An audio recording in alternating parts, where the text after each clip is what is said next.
He loves Raiken. Last week, the party continued its dire battle against the forces of Lolth, headed up by one of her high priestesses, Idriel.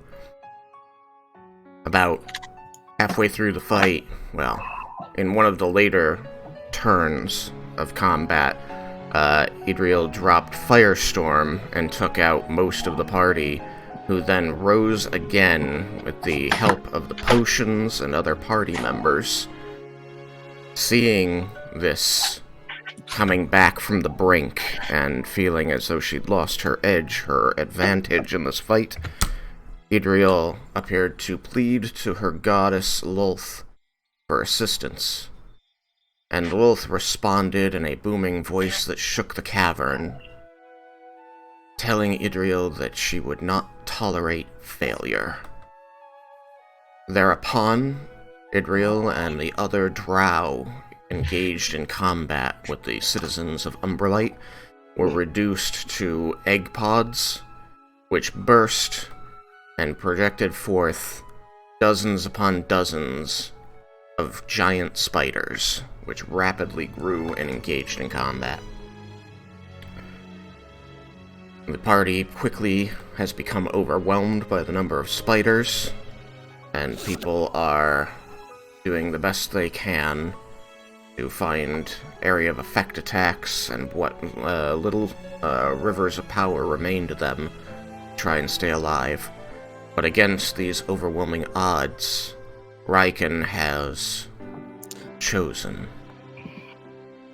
to activate the last listed power of his armor, one which all of the stories that he's gathered over his years of playing and months with this party, and directly from the Lich herself, who told him how she lost her wife to the armor, will in all likelihood kill him in such a way as he cannot be resurrected, but he is willing to make this sacrifice for the party, for the mission, and for the city of Umbralight. And so we will be jumping back into combat. It is immediately after Raiken's turn, wherein he incanted the activation song for the armor. The party found that they were surrounded by the ethereal music of dozens of voices chanting along with him, as the armor began to glow and draw in power. And I have the ability to recap that song. I'll do that before we move on to Leah's turn.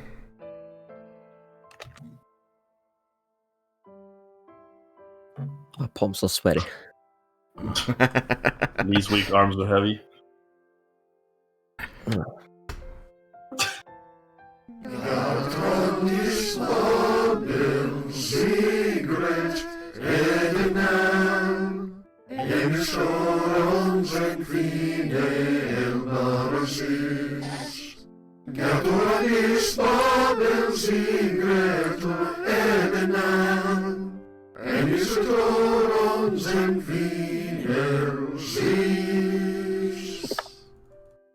The haunting chanting fills the area, fills the cavern around you, as the power around Raiken builds.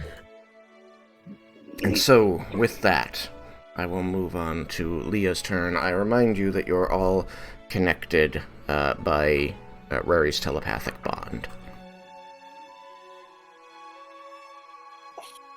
Leah, what would you like to do? First I'm gonna say telepathically, what's going on? Where are you? What's that chanting? I'm not sure if Raiken would be able to answer if he's too busy focusing on the... You can answer, if you want to. Raiken is going to just say, finishing this once and for all.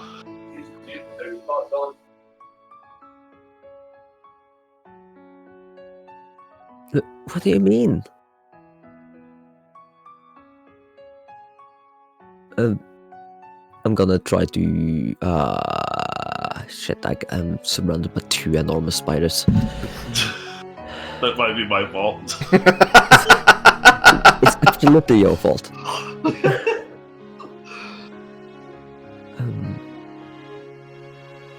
You got this. Yeah, I have disadvantage on fighting them, but I'm gonna do my best. So I'm gonna just Eldritch Blast the one right in front of me. Okay. The one between you and Raiken? Yeah. Okay.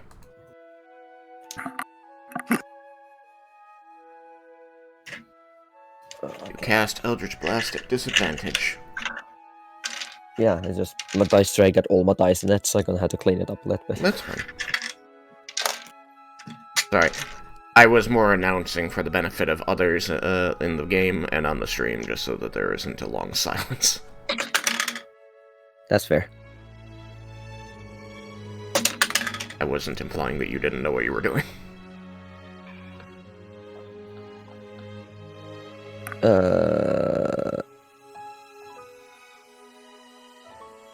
I'm just gonna double check my sheet. Yes, okay, I remember right. So 17.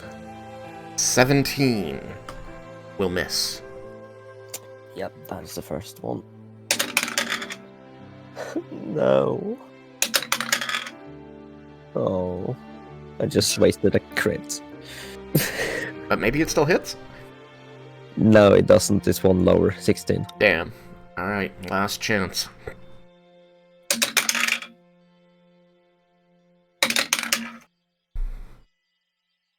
Last chance is better. I got like way better. 30. Okay, a 30 will hit. I assume so. I got a 19 and an 18. Alright, roll damage. Yeah.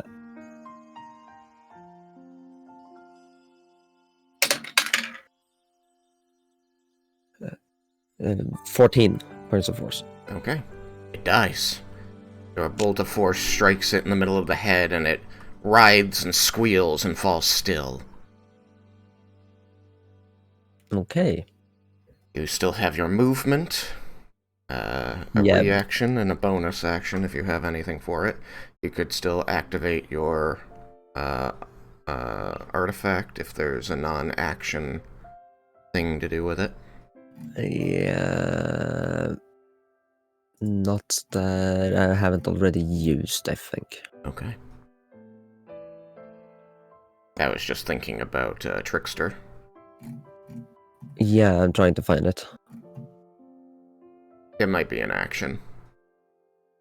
I think it might be. Armor of the Pact. You can cast Trickster for once for free once per short rest. That's all it says. Okay.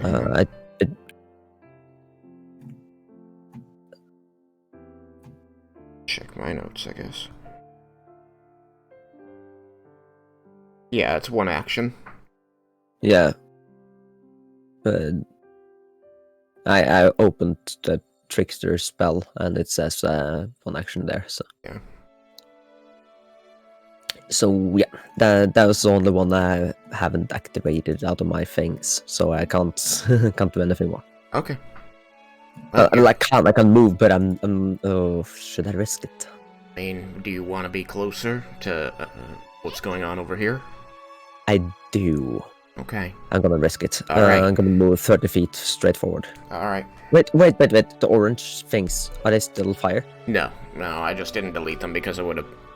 It's just a mess of colors now. The only thing that's still there is the like The yellow. goldenrod around me, which is the light from Ash. That's Yeah. sunlight. Oh, okay. I guess then for clarity to everybody. Am I even capable of seeing that? You are capable of knowing that it is there. It just doesn't help or hinder you. So I do notice like a slight difference in Yeah. light or something. Yeah, you're aware of areas of light and areas of darkness. It's just they aren't any harder to see into. You're just Gotcha. sort of aware that, okay, that area must be dark. I can see it just fine, but there's a certain quality to how it looks. Hmm. Okay.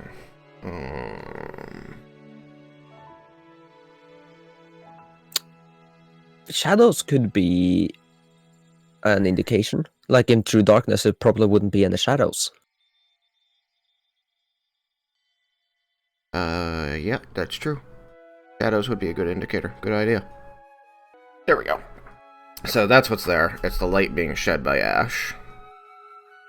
So where would you like to try to move to? Just 30 feet straight forward. Okay. I'm gonna move you about the spider, otherwise it would be kind of like climbing over it, but it won't change the distance you can cover. Like, Okay. it's still 30. Alright, so the other spider is going to attempt to hit you, getting a 25. Yeah, that hits. Okay, take 5 points of non-magical slashing damage from its clawed appendages.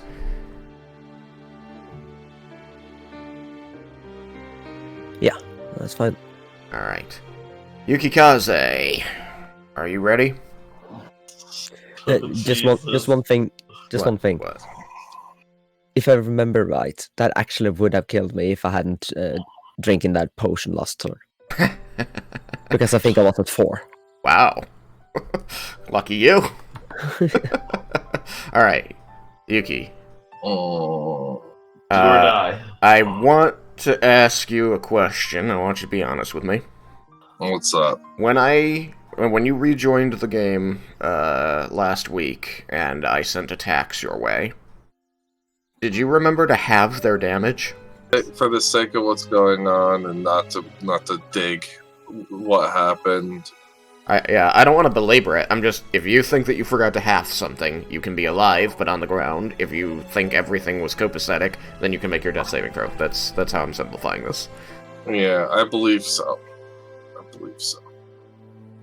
Okay. You could do it. We'll see.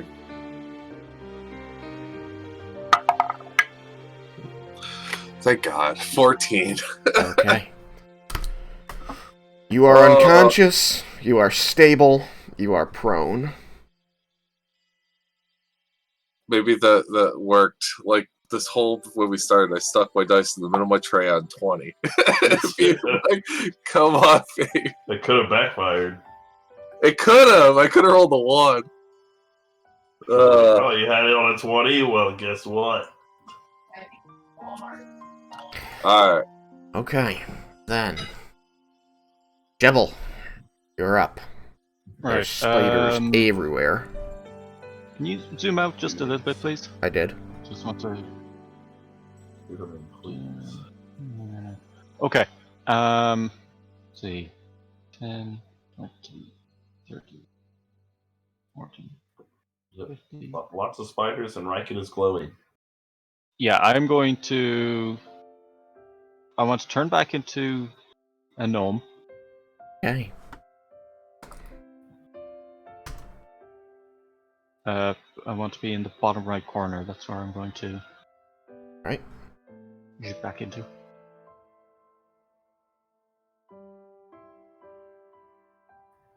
Now what? I'm going to travel 15 feet to the east. Alrighty.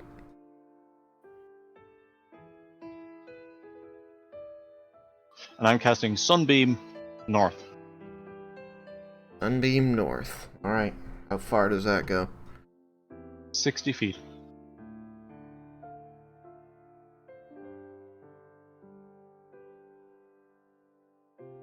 Let me see.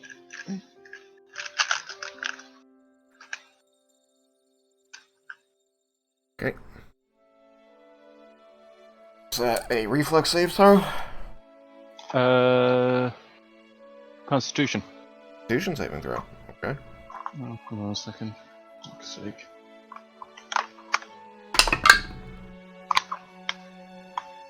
That beat a 19. Now, the first one definitely did. The second one definitely didn't. Third one did not. And the fourth one did not. Only the one right next to you beat it. What happens when they beat it? Okay, just give me 1 second. Let's see. Right, so it's... If they fail, they take full damage and are blinded until my next turn. If they successfully save, as this one did, they take half damage and are not blinded. Okay. Roll damage. Okay, that's... 7...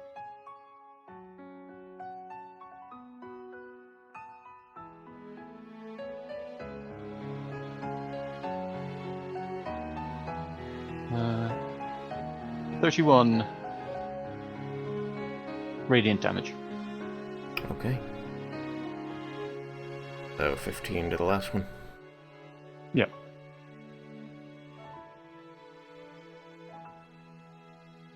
A beam of radiant light burns a path through the 4 spiders before you, killing all of them. Oh, I'm also shedding sunlight. Mhm. 60 feet altogether. 30 Okay. feet bright light, 30 feet dim. Alright. Now, there aren't any more enemy drow here, so you're only hurting the allied drow at this point. Yeah, but I've killed 4 spiders, so... Alright, anything else? No. Okay. Leave it at that. Means it's Laramenda's turn. Okay. So I have in my hand a potion. Mhm.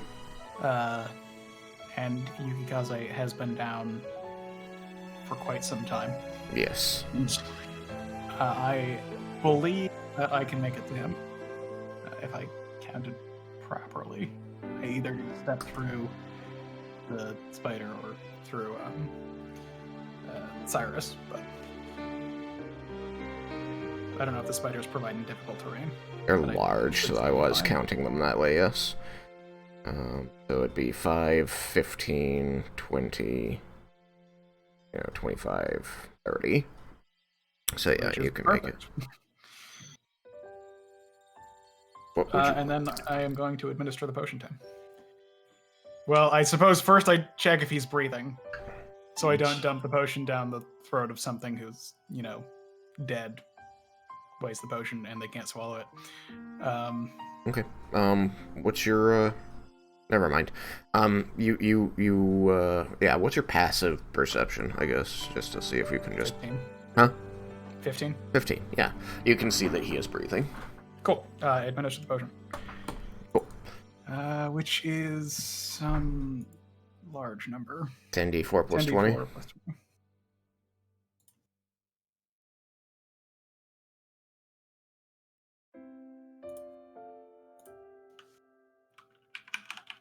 Turned out to be a very good thing that the drow gave you these potions.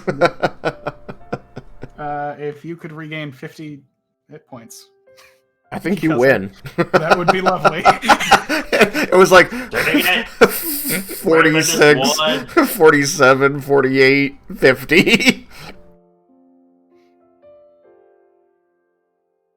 So I guess we know that averages work.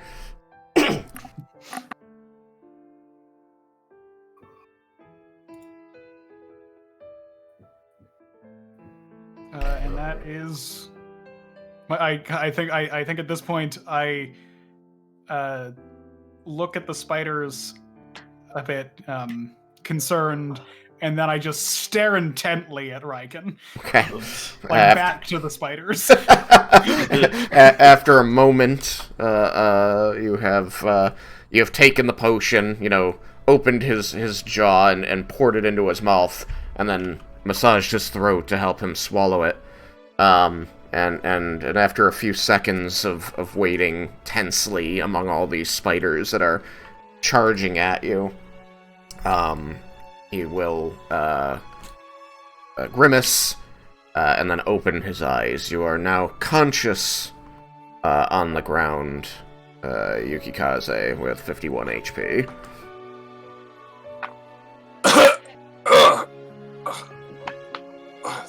Thank you, Laramentus. Don't want anyone going down. That doesn't have to.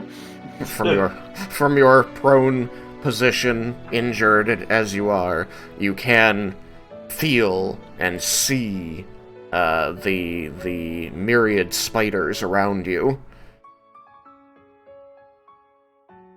How long was I out? 15 seconds. Yeah, it's probably been an eternity. We can talk about it later. I mean, I guess this is getting to the 24th second. No, this is still just the 18th second. Never mind. Okay, well, so those myriad spiders now begin moving to attack. No, not the spooters. The spooters. Spooters. Trying to remember why this one has a... Oh, it was just marking it as something that had been hit in the grenade attack. So it's just gonna climb up on top of this. Hello, Cyrus. Oh no, not Cyrus. Cyrus is the first to be attacked. It's only a 14 on his AC, though. Miss. Okay.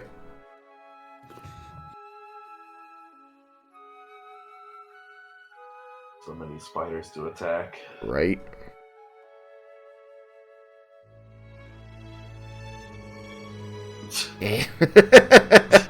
Fine. Laramentus. 21. A 21 will hit and is enough that shield doesn't make it not hit. So I will hold on to my reaction, I suppose. Okay. Take 5 points of non-magical slashing damage.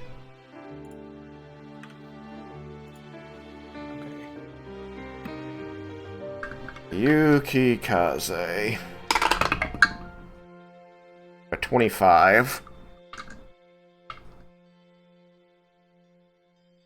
You bastard, I just got back up. That hit. Okay, Advantage will do that. take 5 points. It's then going to move away from you if you want to attack of opportunity it with disadvantage. Hell yeah. Okay, roll with disadvantage. Oh, let me do my damage real quick. Forget. 5 points. Freaking just got back. Bastard.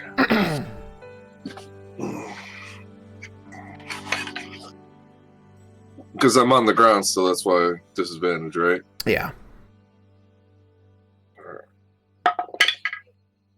It's 11. And 16. So 11's my lowest, so that would be 20 total. 20 total will be too low. It gets away from you. Figure. Okay.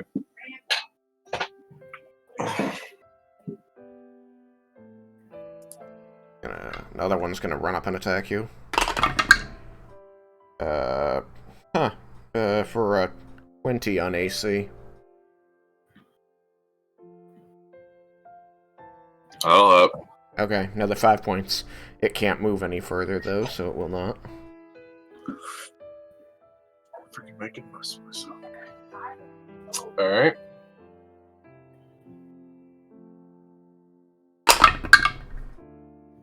$27's gonna hit, so take another 5 points of damage, Yukikaze.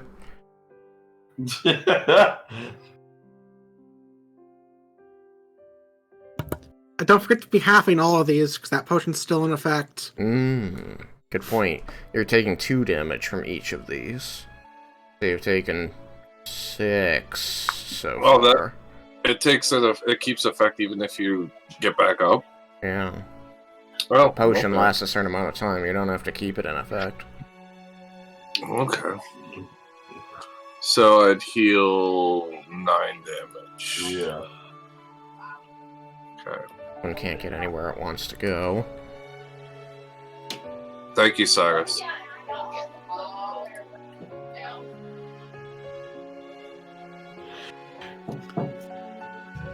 Alright, this one's going to attempt to attack Raiken. And Raiken, you notice, as you are kneeling there, chanting out, joined by these voices, feeling the power of the magic building in the armor, you see the enemies, their eyes glistening in the light being shed by it, and they seem attracted to it. But the moment this one gets close, you see that it seems to shy back a bit and does not attack. Ho-ho.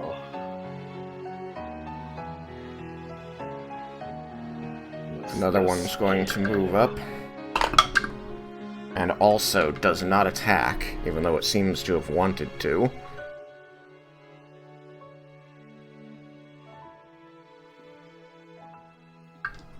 I realize the power of chord. They're just rolling for crap on this. They've all been, like, in the single digits.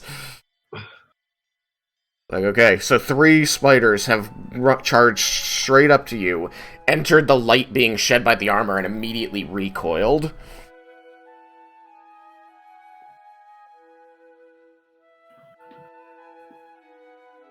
Good chord. Jebble. Besides the light on me. Jebble, a 26 to hit. That will hit.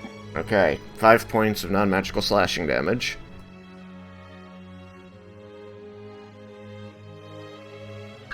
And then another spider rushes up, and it's a 29 to hit. So another 5 points.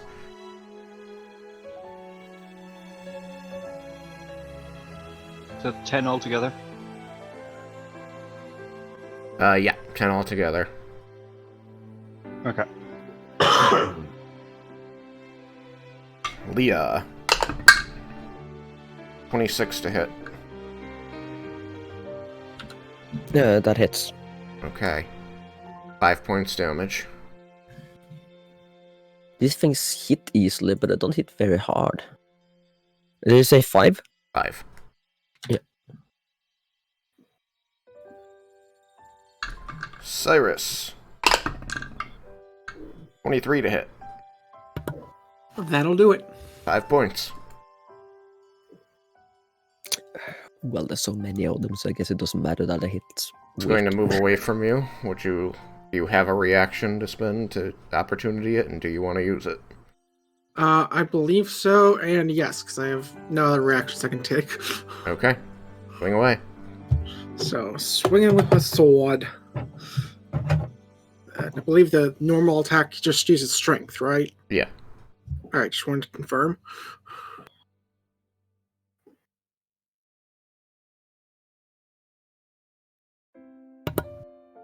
I'm pretty sure that's a miss, if my numbers are, if my memory is correct. 20. That will miss. Yep. Alright, it moves away, leaving room for another spider to move in. It's also going to attack you. For 16 on AC. Miss. Alright, that one's going to move away. The next one's going to run up. 24. Hit. Take another 5 points of damage.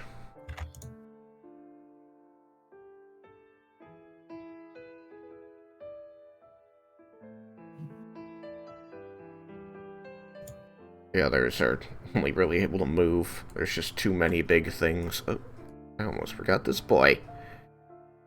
Leah. Oh, goddammit. 20 on AC. 20? Yeah, that hits. Alright, 5 points of damage. I forgot one of the spiders. Those spears. Alright. Now there's a big clog of... Where the fuck is Vendar? I don't know. I've been wondering that the whole time. Where'd he go? I think he's under Like this. I'm under one of the spiders. There he is! His stealth is just that good. He was I'm under a hiding, spider man. and a drow. Yeah, that's why I didn't know he was there. It was the drow. Sorry about that. I'm gonna give one to you, just cause. 19 to hit AC. That matches. So yeah, it's Okay, so that's gonna be 5 points of non-magical slashing damage. now I'm bloodied. Vendar was using the drow body to He hide. was! I was about to say something bad. Okay, so Vendar, it's top of the order. Your turn. What do you do? Still spiders all over the place. Yeah, there's 2 live ones right near you.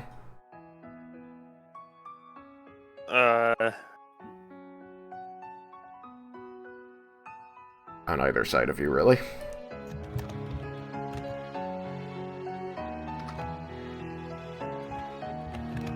I guess I'll put away my bow and swing with my.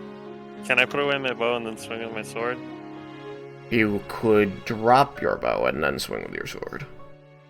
I don't want to do that. You could keep your bow in your hand and swing with your sword. Oh, I can do that, and then I'll do that. Well, you hold the bow, like, when you shoot a bow, you're holding it in your offhand. You're drawing arrows with your main hand. So you That's a could good be point. just holding a bow in your offhand and swing with your main hand. You just wouldn't be able to shoot arrows while you have a sword in your hand. Then I'll do that. I'll pull out my sword and I'll swing at the. Okay. You have a bow that you cannot use in one hand and your sword in the other. Swing. Do you want to hit the one on your right or the one on your left? The one on your left Right. survived your grenade. Oh, then sure. I'll kill that one. How dare it survive my grenade? Figured you'd feel that way. Roll to hit. 25 to hit. 25 to hit. Will hit. Alright, 1d6 plus 5. That's not that much. Do you 7. have disadvantage from anything? No? Oh, do I have an adjacent ally? You have Cyrus standing right next to you. So he is Oh. also adjacent to your enemy. So I think that means sneak attack. Oh, then it's 8d8. 8d6.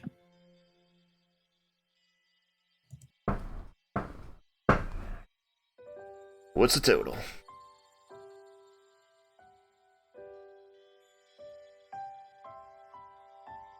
Right. These things don't have much health, so.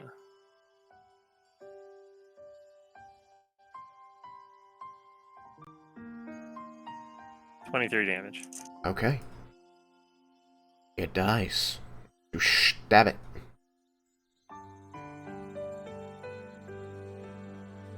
You've made I a have to make concentration saving throws for keeping Sunbeam going. Okay, I think you got attacked 2 or 3 got times. twice. Twice. Twice for 5 each. Mm-hmm. So it's still DC 10 for each of those. Well, So Sunbeam ends. fuck. And it becomes Cyrus' turn. Well, let me see here. I will try and get the one off Raiken with Shocking Grasp. Alright. Roll it.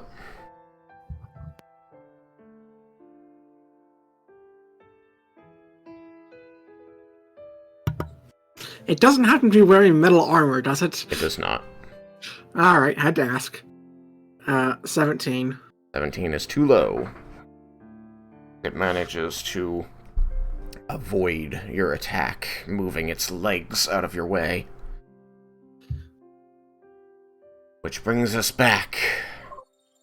Assuming that you don't want to move anywhere. Yeah, moving looks like a lethal idea. Could go poorly. So, yeah, I'm good. Raiken, Yes. is there anything you would like to say before I begin? To anyone in the pub? Remember that you have telepathic bond and can say as much as you'd like.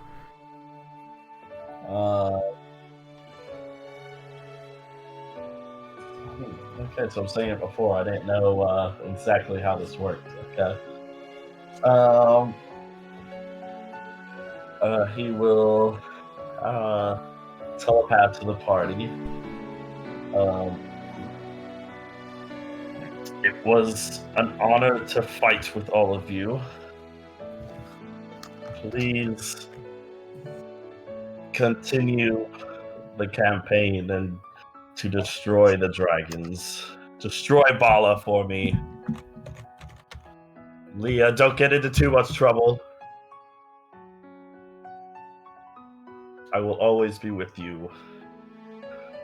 The day is wide. And that will be it. It's a good note to end on. Then?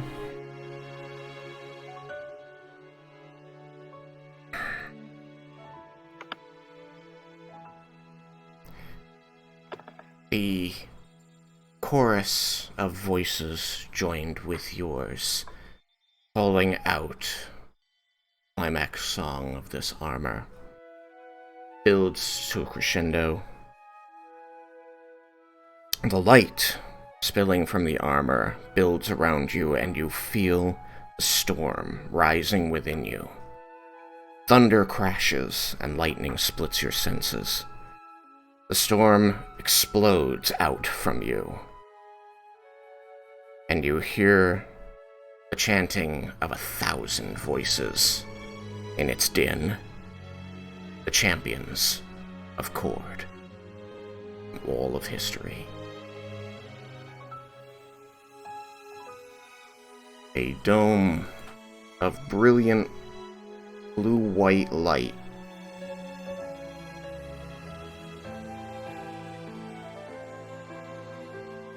expands out from Raiken, blanketing the entire area in blinding brilliance. You see everything around you become dark silhouettes and then disappear in the brilliance of the light coming from you.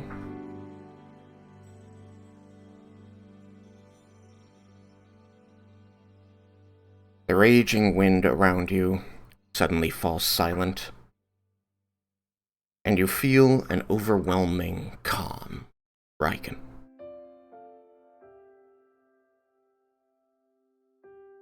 In the blinding brightness before you, you begin to see moments from your past play out. You see Arcosia, you see your brother Tatsuya as a child. You're playing Follow the Leader. He always let you be the leader first, even though he was older. He was a good brother.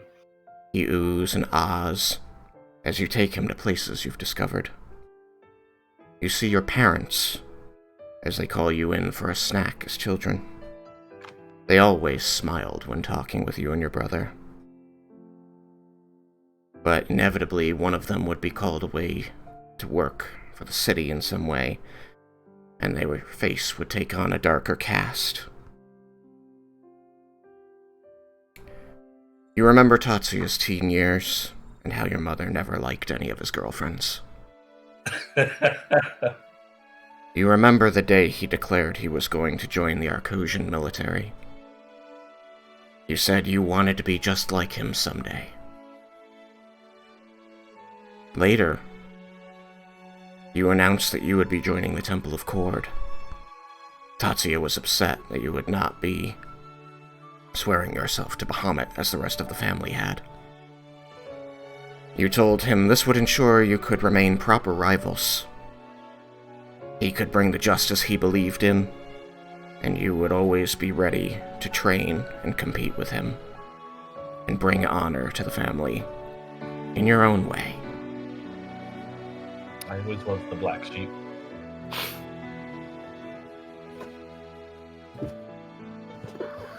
You remember moments from this journey, moments of triumph. moments of darkness and failure. The cave beneath the earth that contained the beholder. Defeating that first purple worm by activating the armor in a crash of thunder and lightning. You remember the people and the places.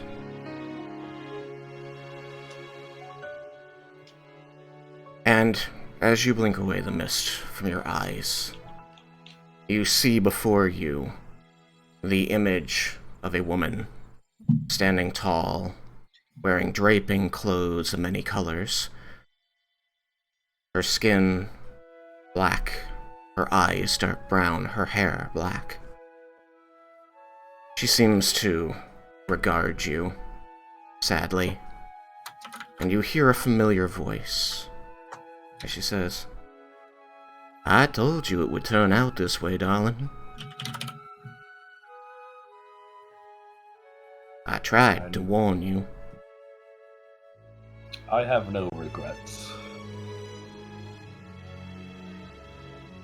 She seems to pause a moment and smirk a little. She says, "I'm sure Hibiki had no regrets either."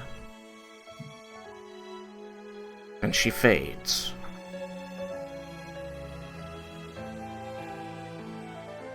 She is replaced quickly by what appears to be a humanoid man. His race is indeterminate. His skin is invisible, concealed beneath plate armor. His colors are yellow and blue, and he seems to stand proudly. He's holding a helmet under his arms, but his visage, his face, is concealed from your eyes by brilliant light. And you hear a comforting, deep voice that says, "You've done it.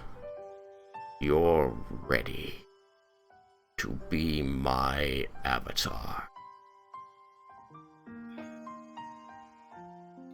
All for you, mighty Cord.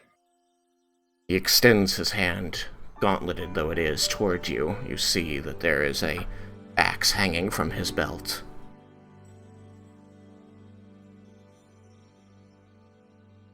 Raiken will reach out his hand as well to grasp Cord's.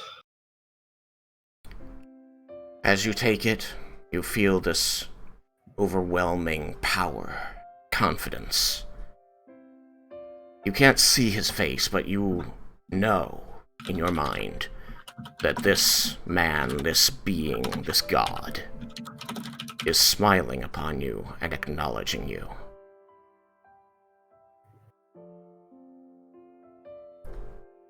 After a moment, he says, "I will see you soon, boy."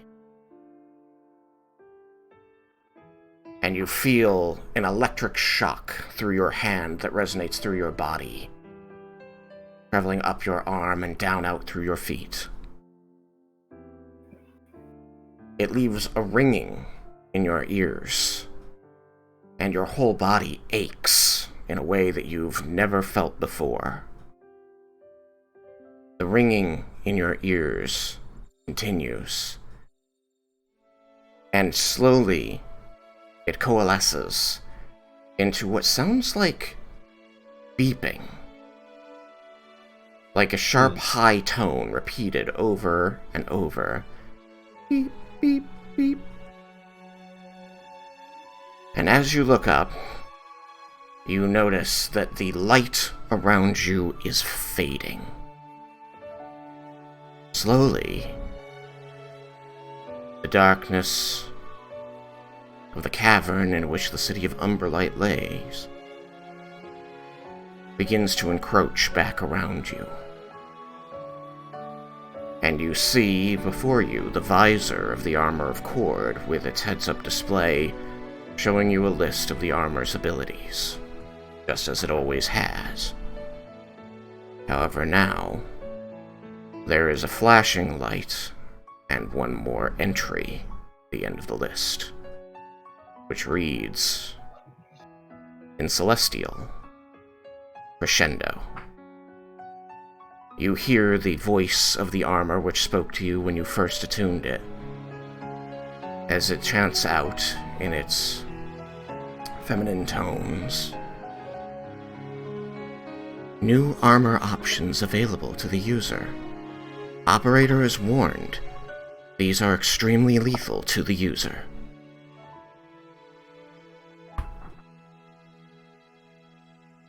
Interesting. And then the message repeats. New temporary options available to the user. Operator is warned. These options are incredibly lethal. The user.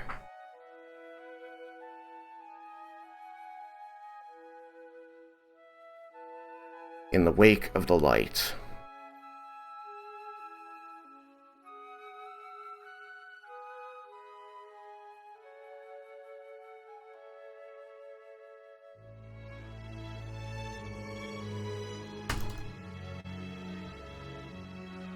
all of the spiders that were alive are gone. You see ashes being drifting on the air and crumbling into smaller and smaller particles until they are gone. All around you, the ground is scarred in an intricate pattern of lines of power radiating out from you. And you can see the mark of this running up the cliff wall next to you, and up the wall of the city to the west. You can see that the edge is marked by a divot, and that the whole area has been lowered by about an inch. You find that you are still alive. And you realize that the pain and exhaustion you were feeling from the energy you expended, please receive 3 levels of exhaustion. Oh, Jesus. And all that comes with it. Okay, I think that's under... There we go. Okay.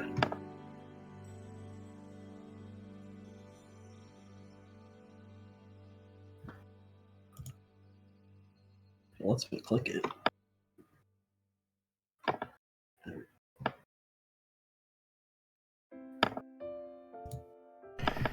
It's not letting me click it. What? Not letting you click what? I'm trying to get the exhaustion. It's not letting me. That is strange. I don't know why that is. But yes, you have 3 levels of exhaustion. I'll just remember it. And what you see as the exhaustion overtakes you and you want nothing more to collapse and lose consciousness is that all of the spiders that had been fighting you, your friends, and the drow of Umbralight have been incinerated and eradicated. You have won this fight.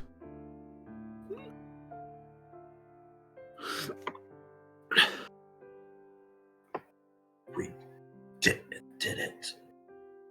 Ugh. Pass out. I'm gonna have looked around and then see where I can just fall over. And I'll let out a tear because at this point I don't think he's dead because that's the assumption. Based on what just happened. Is the initiative order ended? Yes, initiative is Okay. over. And as Raiken collapses to the ground, Leah storms forward and just toss Jebel out of the way so she can get the dragon. Right here. Okay then. You find yourself being shoved, Jebel.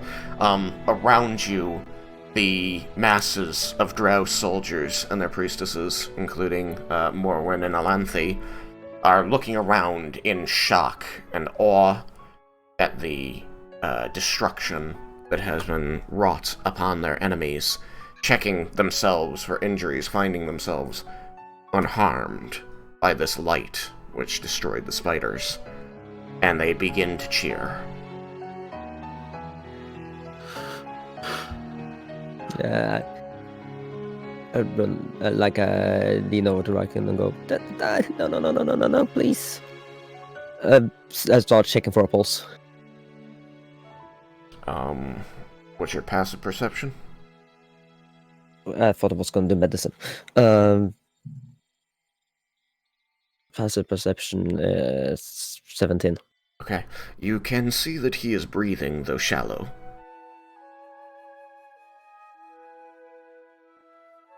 Okay. While she's checking for a pulse, I would have been walking over to try and comfort Leah. I mean, you don't have to go far. Yep. But I don't have to go far, but it still takes some effort with, her being taller. He's alive. He's alive, please. Someone does anyone have a potion? Wait, what? I start checking my bag. Okay. Where am I? I'm right beside him. I can cast. Small up, please. Which one? Cure wounds.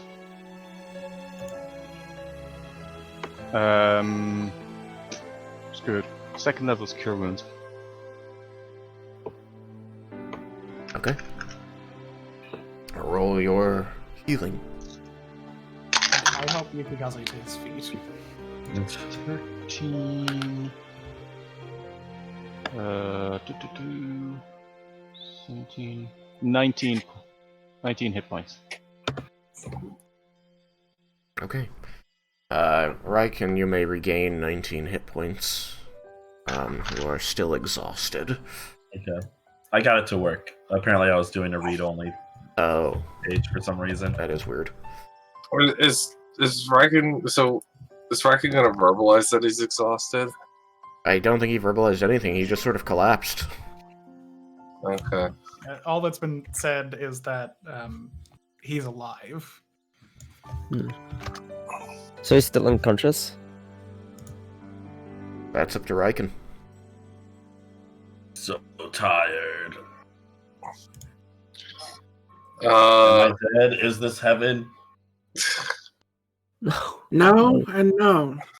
It's a good thing I'm- I'm going to roll medicine to see basically what I can tell about his condition.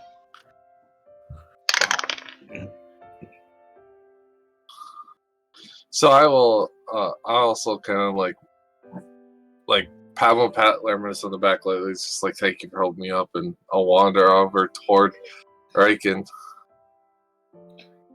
Okay, I got a 24.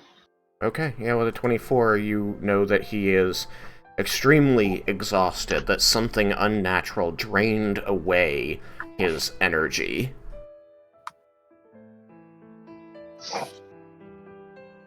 Okay, hold on, wait there. I'm going to root around in my backpack and pull out a potion for him. Oh, I'll see. Press it into his hand. Here, drink this. You'll look over at Yukikaze right next to you, and he has a potion in his hand also. Oh my gosh. Is that? And I look at Jumble. Is that another one of your potions of vitality? Yep. Oh, well. You could use mine, or you can give him one. That's cool. It's the one I got from you, anyway. Oh, I have more. Oh, okay. Oh, I have more. Okay. What does this potion do? Basically, when you drink this potion, it removes any exhaustion you're suffering, cures any disease or poison affecting you, and for the next 24 hours, you gain the maximum number of hit points for any hit die you spend. That's not what mine says. That's what I have. Vitality. That's what I have also. I'm looking at it too, but it says it removes one rank of exhaustion, not any. No, that's what it says on mine. It I'm says on D&D Beyond. Alright, then hey, I'm misreading it. Maybe mine's somehow wrong. I don't know. Let me just check. Potion. Might have been Yeah. eroded. I can go and check the physical book. Please. In any event, as all of this is going on around you, as your party converges on you, apparently happy that you are not dead and trying to help you, you do notice that the flashing word crescendo from the end of the list disappears once more. You also notice that the one reading climax song becomes dimmed out, and it gains a emblem at the end of it that it did not have before, that appears to be a storm cloud with a bolt of lightning.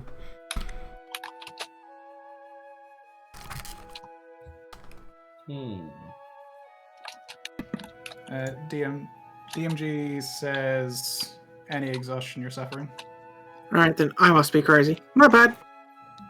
And that I think potion is that's like crazy the third powerful. time I've opened that book. Yeah, that's an insanely powerful potion. And Jebel has multiple? I have 2 more. I mean, he spent a lot of time on it, and they are rare. Well, not very, very rare. My bad.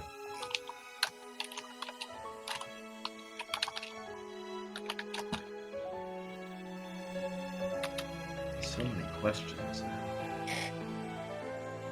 So you drink it? Yes, Raiken will. I guess if he has the strength to do so, he will take the potion and drink it. Yeah.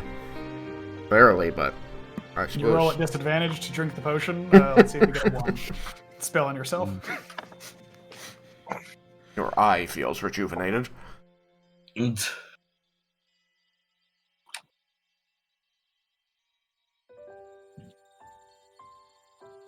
Okay.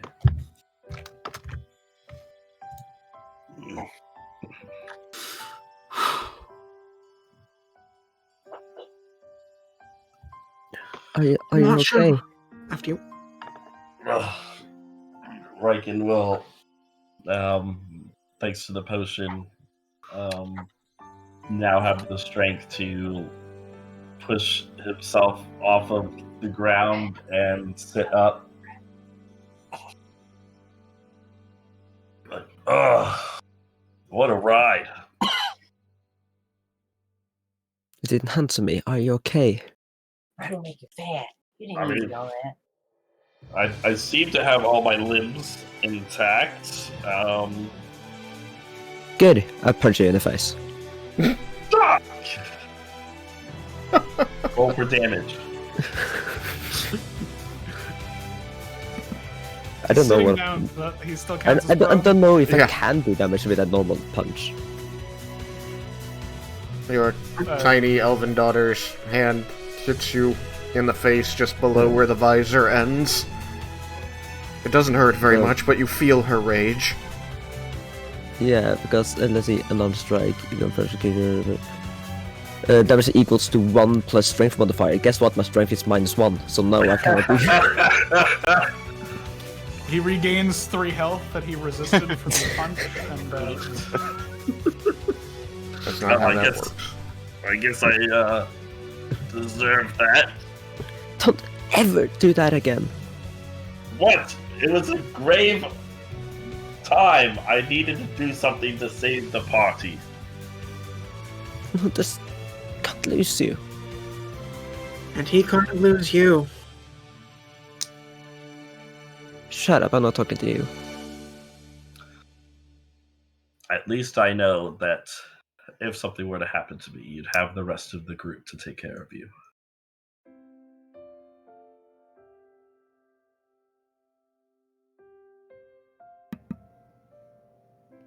Oh, please, we both know I would take care of them at this point. I take offense at that. Just visibly, don't actually say anything. Well, I'm still here. Hug you. Tight. Raiken will also embrace Leah.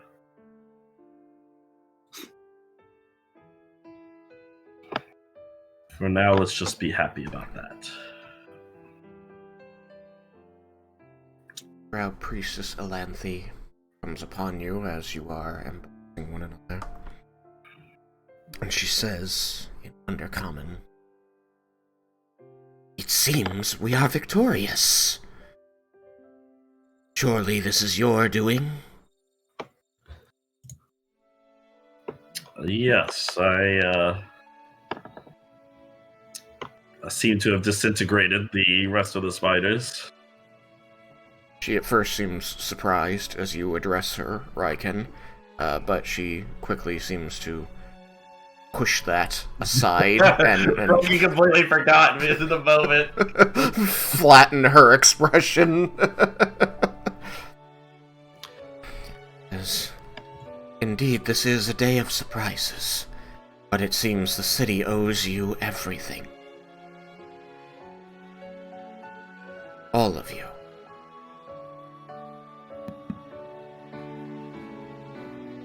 Raiken will nudge Leah then.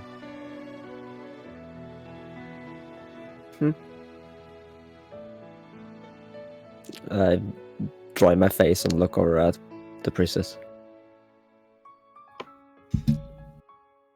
She seems to look up past you a moment, then smile and look back down. She says, "We are prepared to offer you lodging and medical treatment."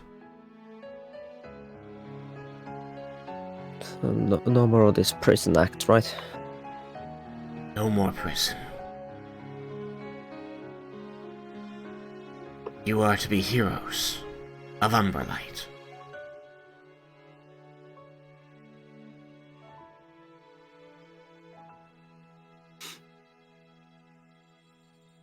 Okay.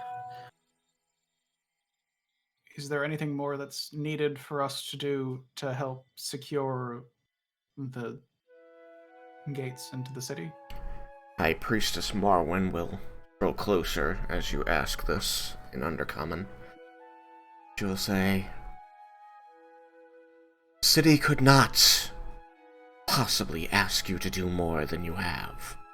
We have already imposed quite more than I think you had bargained for upon your arrival.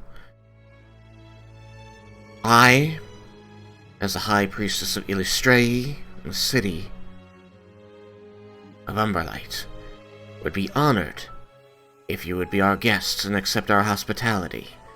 We have more than the means, thanks to your imposition. Interposition, I suppose, is more accurate. To clean up anything that's left. And it seems whatever that was just now, well, there aren't any spiders left that we can see. Reports are coming in that they were destroyed for hundreds of meters out.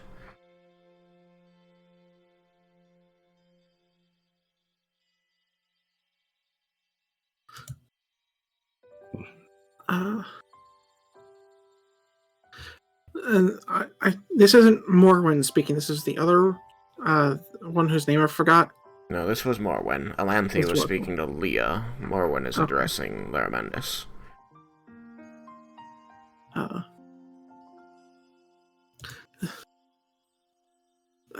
Then I'll say, if I may, it's a pleasure to make your acquaintance. I believe I was in rather some state when we arrived.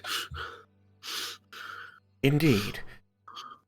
To be quite honest with you, I haven't truly had the pleasure of making anyone's rightful acquaintance.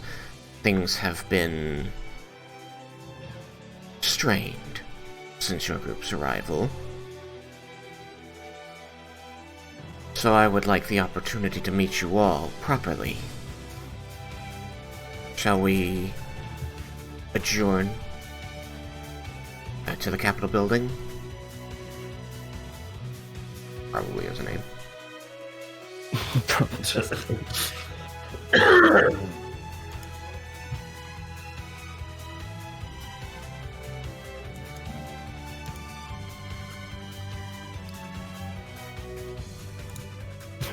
Anyone?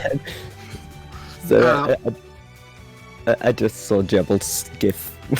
That is exactly Leah's one. A bit of rest and the chance to speak properly seems most welcome. I would be more than happy to ask a few questions. Then, we shall discuss after you have had a chance to rest.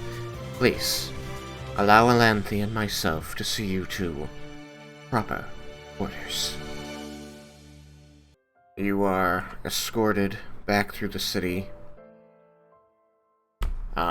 As you go, you do find yourself surrounded by cheering drow. Many of them are coming to see the soldiers who are helping to escort you. You were instrumental in this, however, they definitely pulled their weight in this fight. You helped tip the scales in their favor. So, while several come to see you, many more seem to be celebrating the drow soldiers around you, and Priestess Marwen herself. As she leads on, you see that she does stop here and there, give words of encouragement to people, and punctuates almost every interaction with praise for Illustrae, and how a new age for Umbralight is dawning. I have a question. For whom? For Mr. GM. Okay. As we get here, Mm-hmm. has anything happened to the statue of Loth yet? At this point, no. Since the city had been making a concerted effort to push things out, nobody had stayed behind to destroy it, if that's what you mean.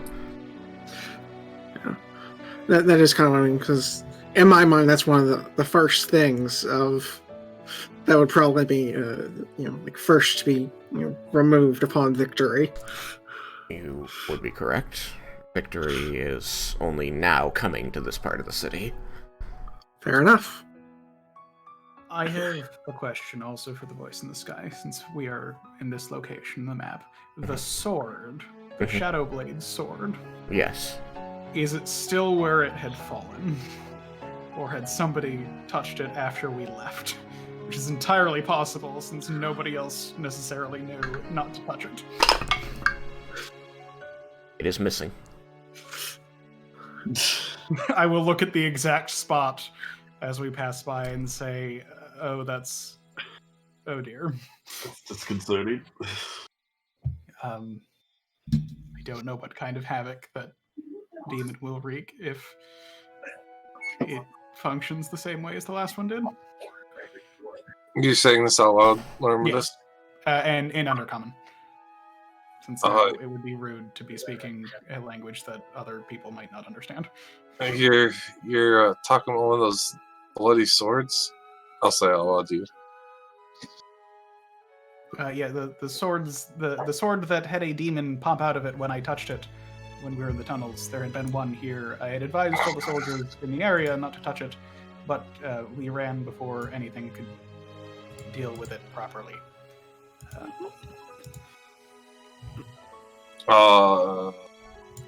Maybe we should say something to the people. Warn them that it's out there. In case it has one of their comrades.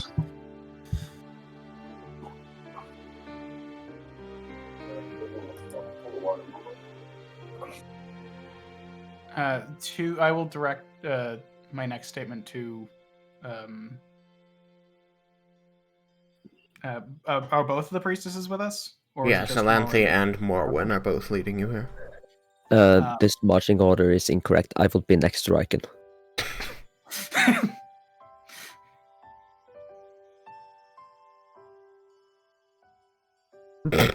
You are beneath Raiken, apparently. I mean, it's the easiest way to be close.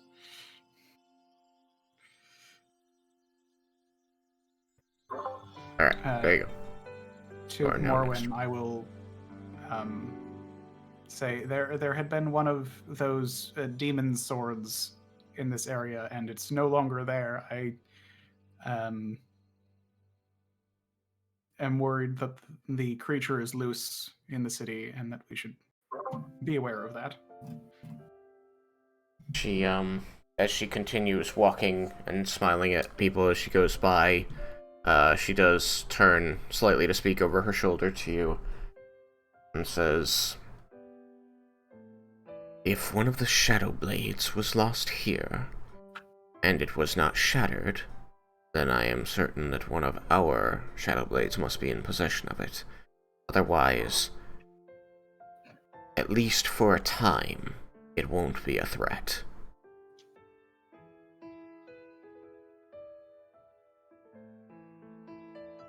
Laramandus will nod at that understandingly. I do thank you for your concern with the city, and thank you for letting me know. We will have our Shadow Blades look into it, because if it is given enough time, it can come back and become a problem for us.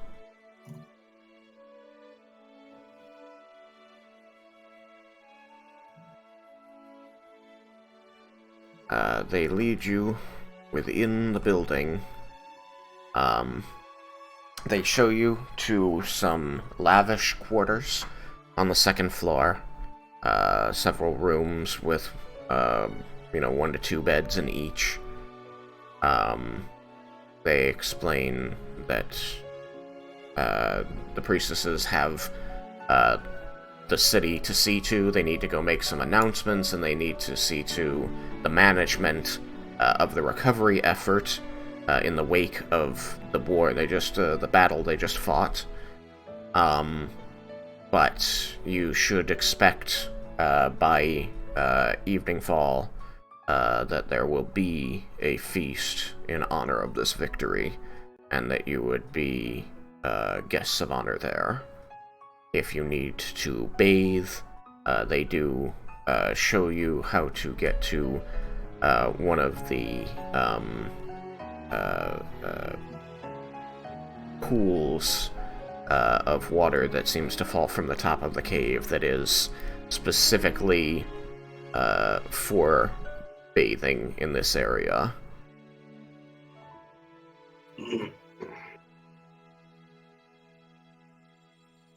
And once that information is given you, they tell you that they will answer any more pressing questions after the feast, because they have much bureaucracy to attend to. And you are given run of the building so long as you stay out of the way of anybody moving faster than walk. Sergeant in motion. Exactly. So at that point, they would offer their thanks once more. There would Elanthe would comment. I never in my lifetime imagined that I would see the day that people from the surface came to help us. Much less believe that we were worth helping. If we have anything to say about it, or at the very least if I have anything to say about it, we will not be the last.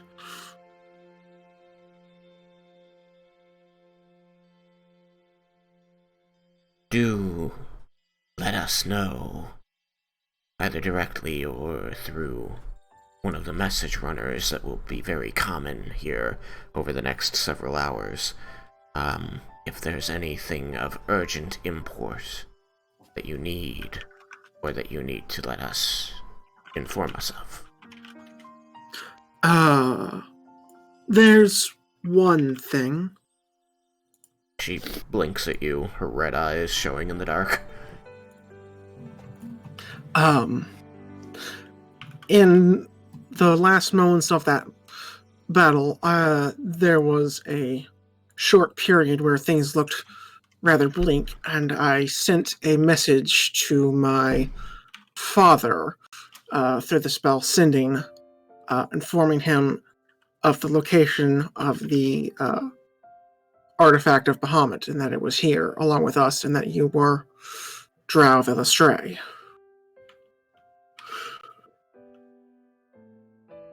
For if we fell, he was the only way to keep the dragons at bay, perhaps. Very well. And is this man supposed to come here? He may. I can tell you what he might look like, but, well. Like a halfling? Perhaps. He's a dragon. The two priestesses exchange a look. There is a long silence as they slowly turn back towards you. And Morwen says, "Your father is a dragon." It's where the, scales come from. I kind of make a gesture. And the magic. Very well. I suppose that a dragon may in fact be able to navigate his way here. What is it you expect of us? Just to be expecting someone. I'll send another. I'll use another sending to try and make sure he knows the protocols, or if there's something else you'd rather me tell him in particular, I can give him specifics that would help identify him. Yes, they will give you a short list of things that he should do and say to identify himself. As they say, the current or previous system of self-identification is not going to be safe to use at this point. Makes sense. Very good. I will use my last scroll of sending to send that along. Along with the message if there's space. Not dead. Or I'm alive. Something along those lines. Very... If there is nothing further, then we would leave you to rest for the next few hours. We have much to attend to, Alanthi and I, in the city. Will you be alright here on your own? That covers it for me. If you have need of healing, there are priestesses stationed in this building. Several, as this is where we will be directing the most injured of the citizens. I'm sure they can make time to see to you as well. Thank you. Then, once again have our thanks, and we shall attend to you in a few hours, once the city is back in a semblance of order.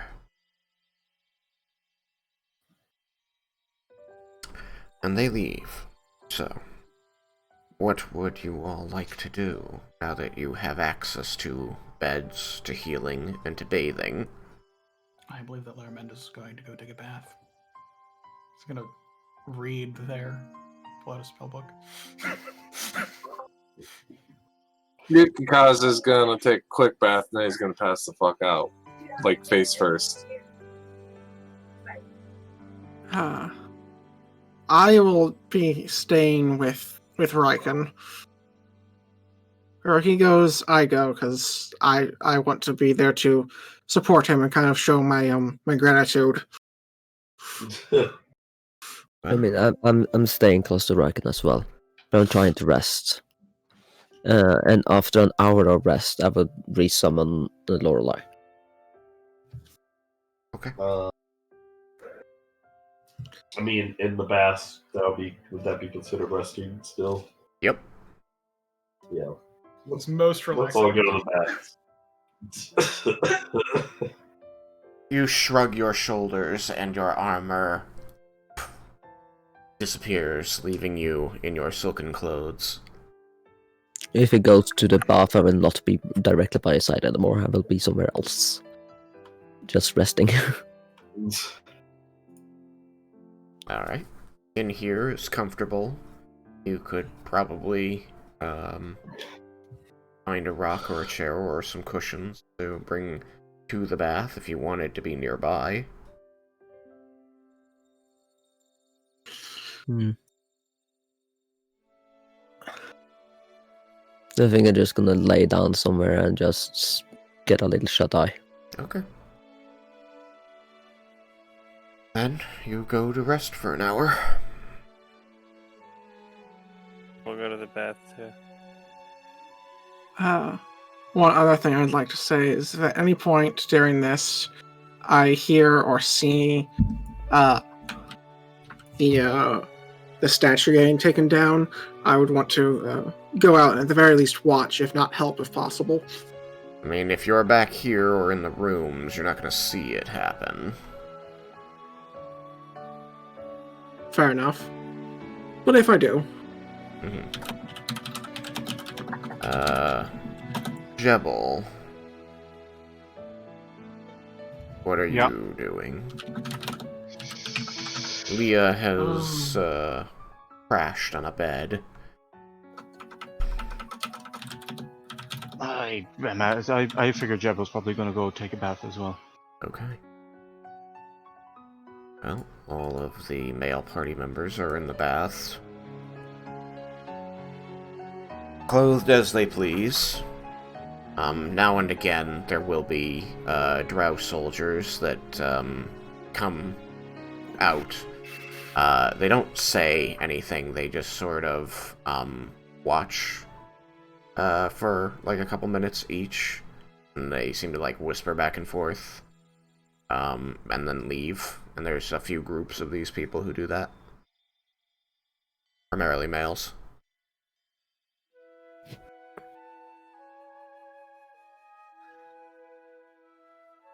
The bath, is it like an open area? Yeah, it's like a pool of water that gathers from one of the waterfalls, and you see it runs off in a different direction from the other pools, which seem to run out toward the city.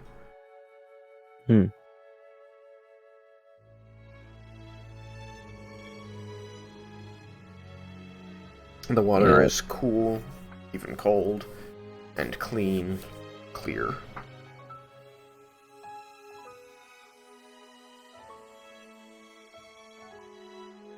And they're mostly males coming in there. Yeah. Curious.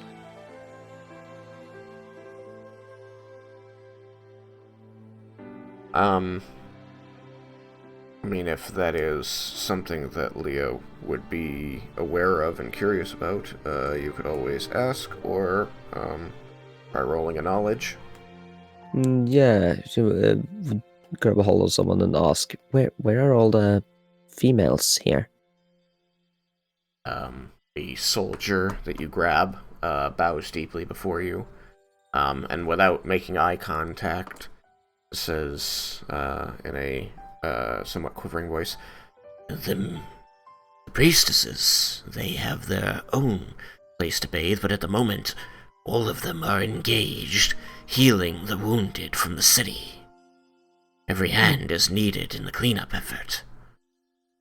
Could show me where this place is? The cleaning, their own bathroom.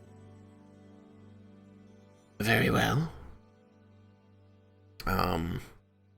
I can only take you a part of the way. Those areas are forbidden to the men, but he does lead you to another part of the building over here, where there is a room inside where water seems to be coming from like up toward the place where the wall and the ceiling meet. It falls into a basin. You can see that it flows out at about the rate that it's flowing in. Thank you.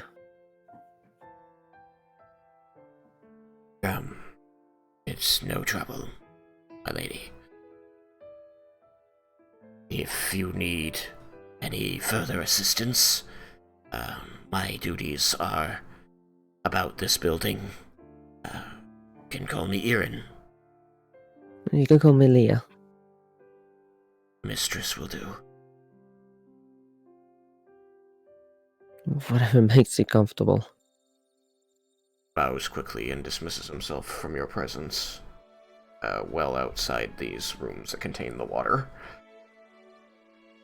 Okay, then I will bathe there. Very well. I feel like that is more appropriate and it gives her the silence she needs. As you bathe, now and again, a drow woman wearing the silver armor and jewelry of the priestesses will enter the room and see you in the water, and they seem to be surprised, and then understanding crosses their face, and they simply nod and leave again.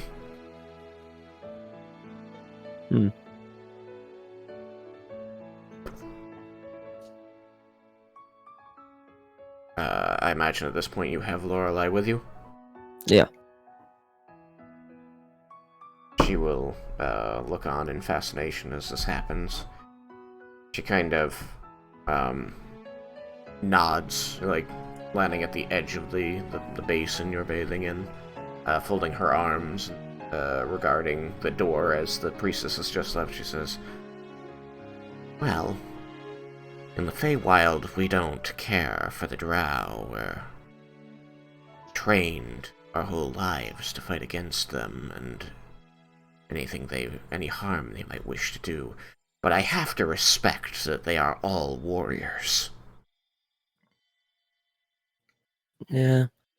Sorry I didn't resummon you earlier, but I felt like you stand out too much in this place.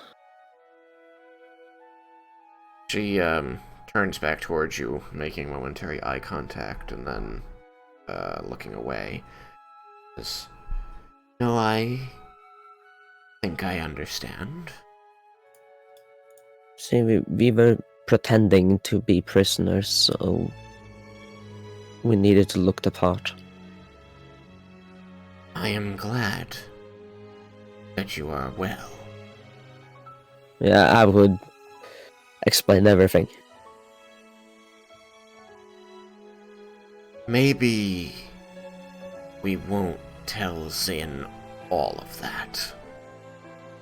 He would worry.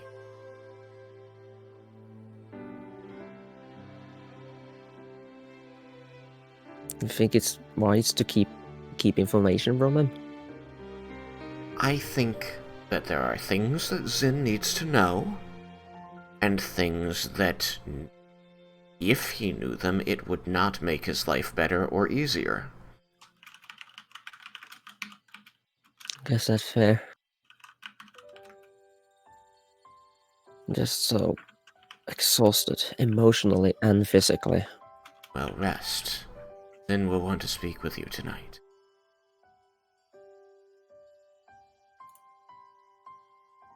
I'm still a little bit mad about Raiken's decision there. It was so irrational. He's a lot like Zintharamil. Risk everything to protect you. It's not an admirable trait. It's not worth sacrificing yourself for that. It wasn't that many spiders. We could take them. I was not there, so I do not know what calculations he may have done. But your Dragonborn father has proven to be an adequate warrior. I am certain that if he made that decision, it was the one he best for him. So that thing was supposed to kill him. That's what it did to all the others. The Lich told us so. Did the Lich lie, or... I'm confused. Why he's still alive? Happy, of course, but confused. I am certain there is a reason we discovered. I should ask him when we all had a breather. He nods. Just don't go sacrificing yourself like that. It would do terrible things to Zentharmel. I won't. Besides, I don't think I could.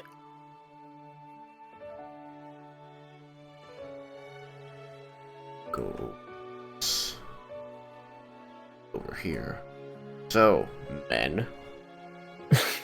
Men. Burly men. Manly men. You gonna talk about your feelings in the bath? Laramendus is fully engrossed in his book. Yukikaze, I'm trying to arcade recovery, so I can send. Yukikaze? Yukikaze is hurrying a bit, but is still exhausted, so he won't be moving ungodly fast, but he's scrubbing real good, real quick, and he gets out before anyone really gets a chance to be like, hey! He's gone. I'm sure all those cuts and scrapes are doing really well in that water. It's fresh water, right? Yeah, it's fresh water and Yeah. it's flowing. Well, Yukikaze is not going to whine because, he was almost dead. So, this is nothing. So, yeah, he quickly washes up. Is not really saying a whole lot. And he's going to move to go to wherever they said he could rest and get some sleep. Okay. Then you bathe and you book it. I don't know. Is anyone interested in trying to catch him before he leaves, or are you just gonna let him go? I'm gonna let him go. Mike is just relaxing. Cyrus Yeah. Fender? I'll let him go. Fender? Yeah, Vendor lets him go. Okay. Very well. Then here's who's left, and Laramendus is reading his book intently. He will, at one point, not look up, but direct his voice in the direction of Raiken and say, I believe that we will have much to talk about regarding your equipment as soon as we've all had plentiful time to rest. Yeah, I Yes, just want to ask, what was that out there? I have a few questions myself that aren't quite answered. But I will do my best to relay the information and kind of what happened during all of that when we're all together. Excellent. Turns another page.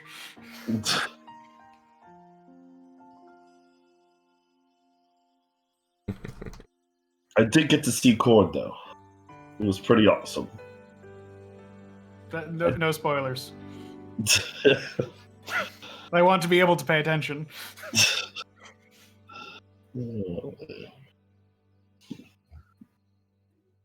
Well, I am very grateful for the decision you made. I am not sure I would have made it out of there any other way. I was also getting down to dire and deep straits, and so that is why I deemed that if I was a lot of the party was. And I wanted to make sure that at least the majority of the party was able to get through. Well, even if we hadn't, I'm sure my father would have been able to pick up the pieces. In case you missed that, he's coming, which has me rather excited, but I'm a little worried. He's not going to make it safely. It Have your own would dragon be chopper. interesting to speak with him. You said he was a red dragon. No, I said he was a gold dragon. He's a gold red. I believe that there was a time when he had said red. I don't Yes, know there was if you one were time I said a around for red that. dragon and then promptly told you immediately afterwards that was complete and utter bullcrap. Okay. Gold. Remember that. Gold. Gold. So now we'll know 2 gold dragons. Oh yeah, I forgot you guys knew another one. I don't. Then you'll know one.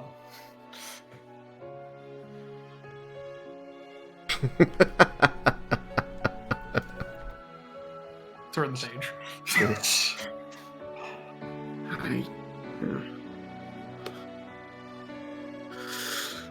It's been quite the day, hasn't it?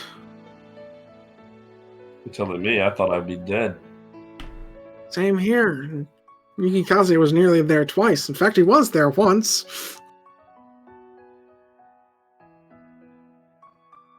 Oh, that Yukikaze. It is the same day, isn't it? Yep. It's been one long day. Laramentus will stop for a minute and say, I don't know if 5 minutes is going to be enough. And then look back at his book. 5 minutes of what? Conversation with Nalia. Yeah. Yeah. Not much I can help you with there. I'd offered to let you borrow my sending rock, but I used it. I thank you for the thought. I do not think that sendings will be sufficient.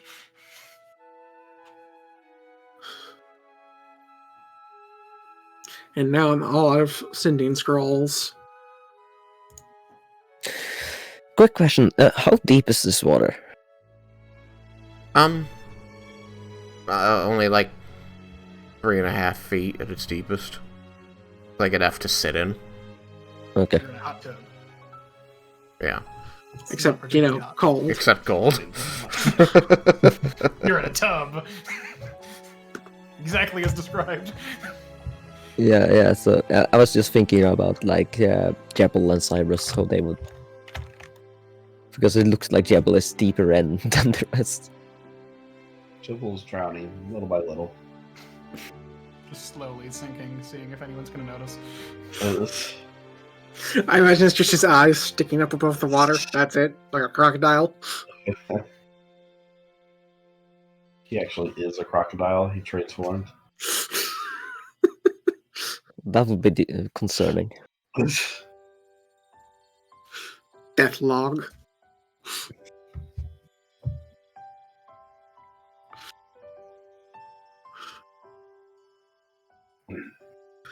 Well, boys, we get to live another day. And we're one step closer. We'll have our hands on that artifact soon. And there's only one left.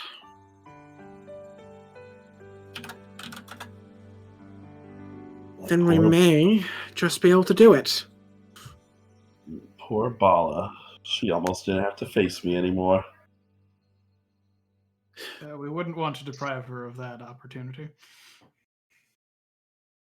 Of course.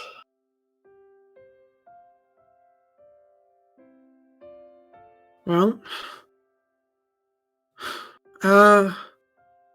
also, our trip home should be shorter. I've managed to learn how to teleport things, so I should be able to at least get us back to the surface. Oh, that'll be convenient. It is quicker than casting teleportation circle, which is nice.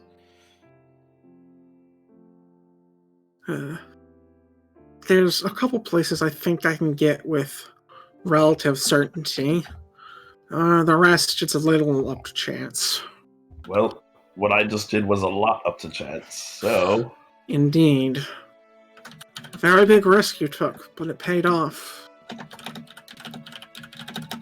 And once again, I am ever thankful for it. Both the fact that you're alive and that it worked. Well, I was able to do it thanks to Vendar. Vendar, thank you for helping me with your potion. Oh, you're welcome. Looked like you needed it more than I did.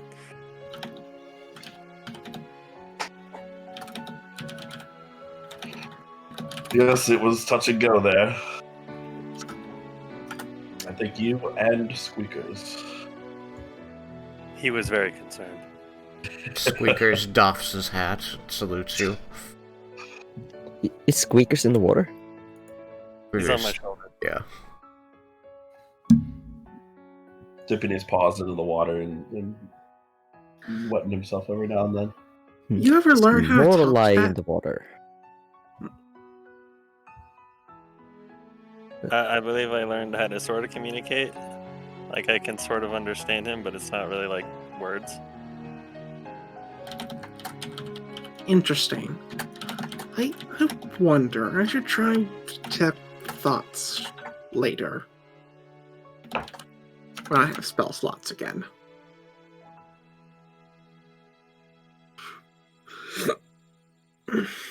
And we're not in the Underdark.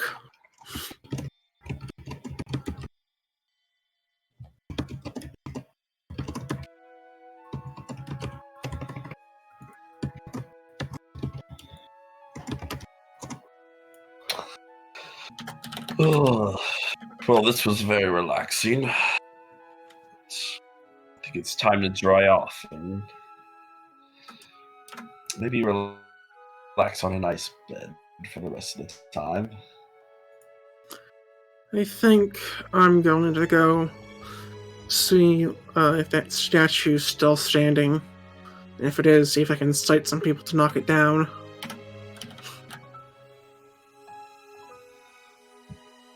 What's your obsession with this statue? I need the other half of it.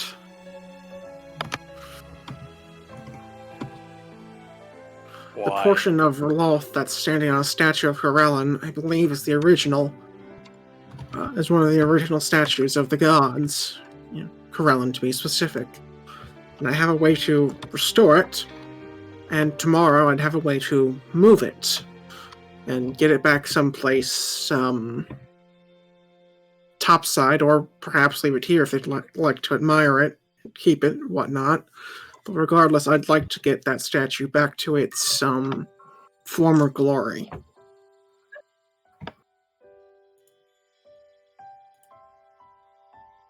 Okay. And I'm not a fan of Loth. So, knocking that statue down a peg also, fun.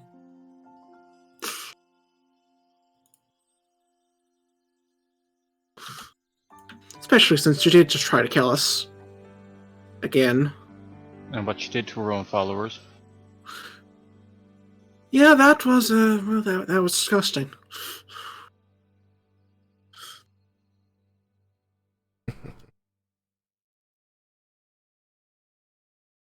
But I guess that's why you don't go begging to her for help if you're not already winning the fight. I think you said winning the fight. Yeah, I said that's probably why you shouldn't go begging to her for help unless you're already winning. Mm-hmm.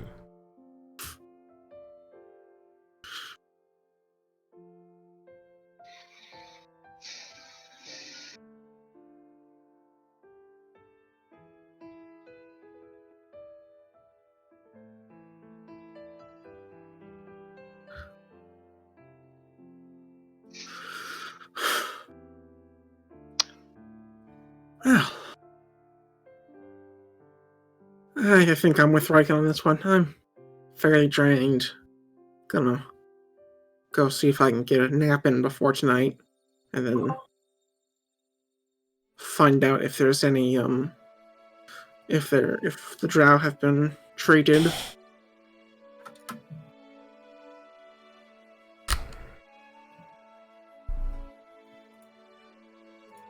Alright, well. So, you four are done here. Yes, Raiken is. Is Vendar done? Yeah. Is Jebel done? Yeah. What time is it in game? It is cave o'clock. Ash responds with a. Yeah. It is getting late as you were led out to fight the horrible monster in the morning, and then you had to wait 4 hours after that, and then there was this battle. So I think that it's like mid-afternoon right now. Yeah, because the battle lasted like all of 5 minutes. I mean, it lasted longer than that. It's just your individual. You only had the 3 individual fights in it, but you still had to move from area to area. Don't forget that there was that time where you spent many minutes going into a burning building and saving people from it. Alright, because I didn't go into that because of the wind elemental thing. Yeah, the wind would have definitely made the fire worse. Hip hip hooray for fire resistance. Laramendus, are you going to stay in the pool, or...? Laramendus is staying until he has had the full short rest Okay. to have his arcane recovery work. Okay. I think the others are booking it after about like a half hour. Mm-hmm. Oh. You all can leave. Cyrus wants to go check on that statue. And, Leah. Yeah. What do you want? Like, how long are you going to spend bathing? Before you go, and where are you going to go after that? I'm probably gonna spend like 45 to 50 minutes in there. Okay. A little bit longer. Cyrus. You get out here and you find, that... Oh, can I go with Cyrus?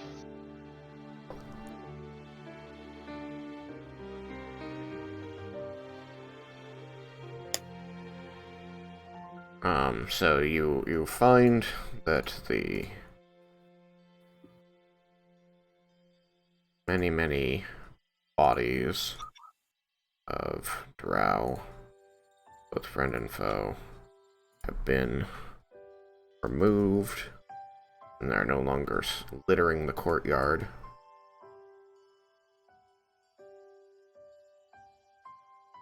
You do find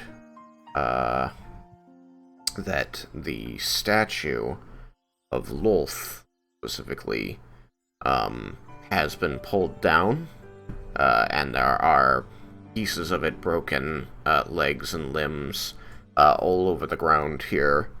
Corellin has been left where he was, however. Alright, well, I'll leave it for now because I don't want to go altering things without permission. But I'm glad to see that it's fallen. Indeed. There are several drow males who are kind of gathering the broken bits of stone and moving them into, like, consolidating them into a pile.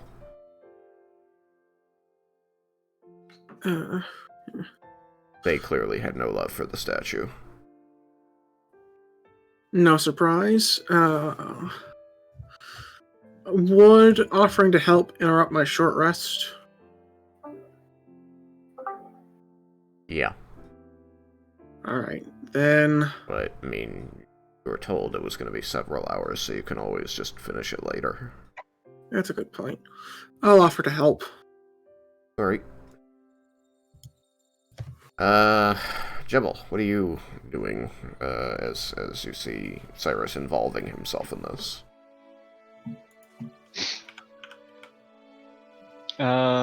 What's the area look like? Is it just bits of statue about the place? Yeah.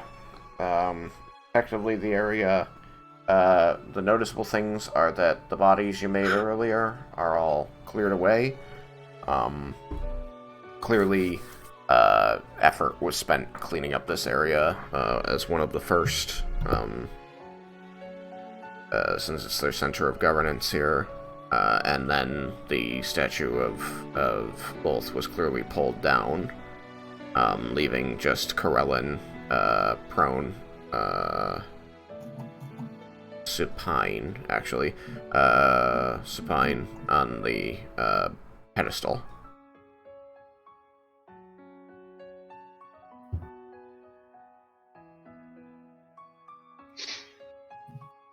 There are several drow males here who seem to be working on this.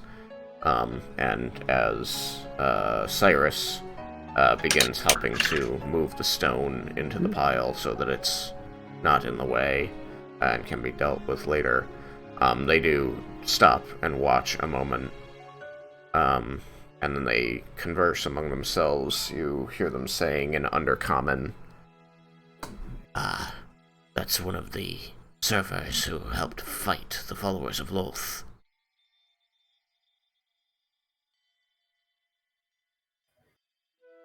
I will walk forward and help Cyrus. the other leans in, another leans in and just says, They're very small. Are all servers that small? I thought they were more our size.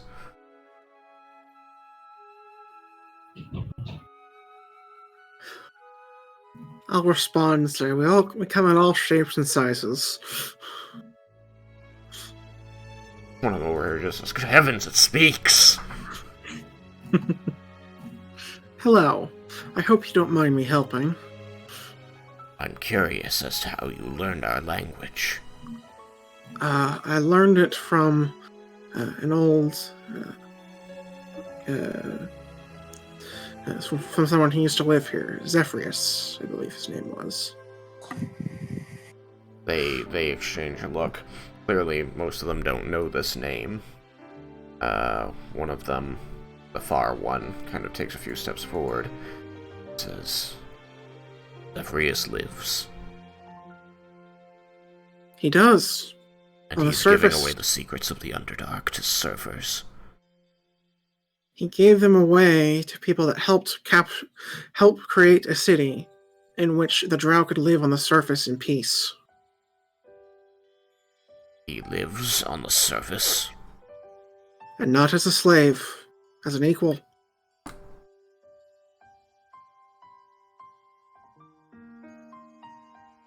he kind of looks between the two of you and directs himself to the quiet gnome. Is this true? Yep. You helped make that surface city safe for him. We did. Yeah. It's still a work in progress, but when we left to come down here, there was a temple of Illustray being constructed.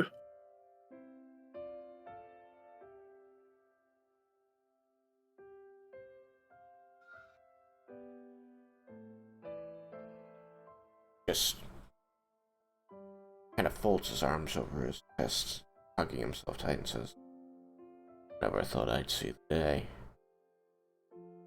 Neither did we, but it's a good one indeed. He was once one of Lolth's most devout followers. That's surprising. He was the he was the head of the kind of peace efforts there. I don't know. We've seen how Lolth creature followers, I'm not surprised that they might change their minds. I wasn't saying I was surprised he changed his mind. I was saying surprised that he was devout in the first place.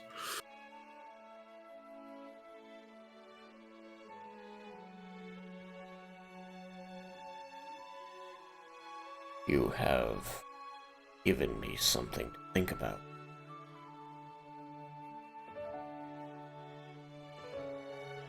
Thank you for the aid you rendered for my city.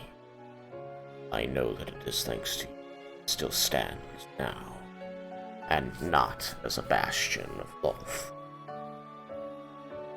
I was happy to help.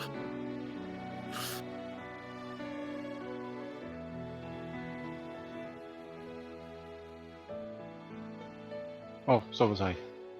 Who knows? Maybe I can help with the rebuilding efforts too if we end up staying here a day or two.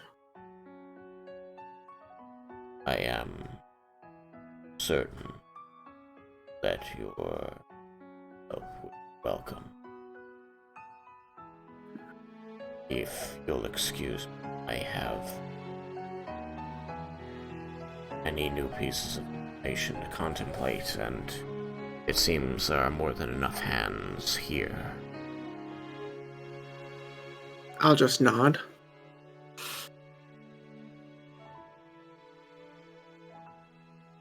The others just sort of shrug, watch him go, and then get back to moving stone.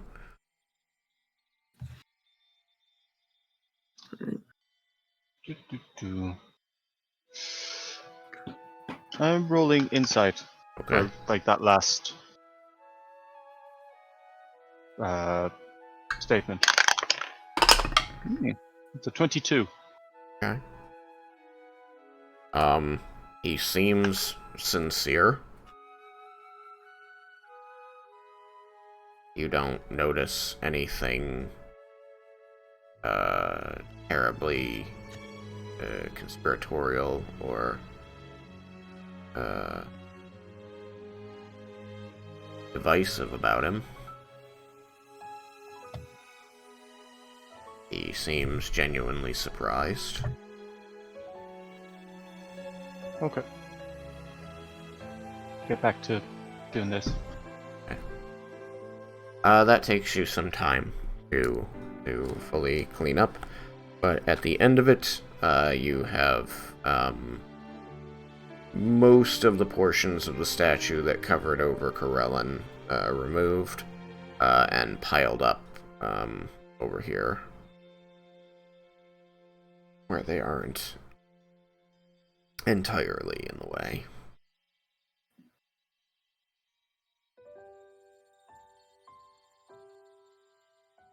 You all are resting, so Leah, you finish your bathing.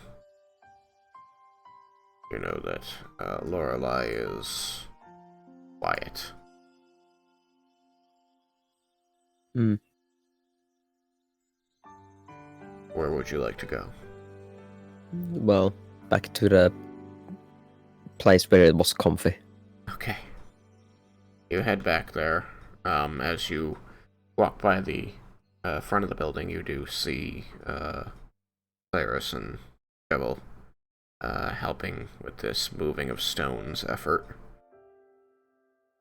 Yeah, and no intention of going digging in the dirt when I just took a bath, so I'll leave them be. Okay. Right up the stairs and back to the rooms. It does seem that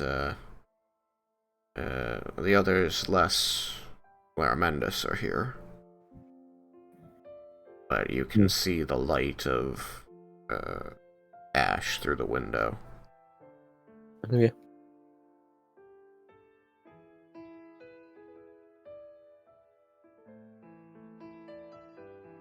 Is Laramentus still out there?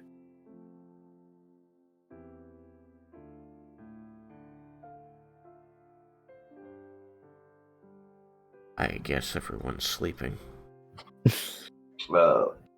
Yes, he was still in the pool when we left.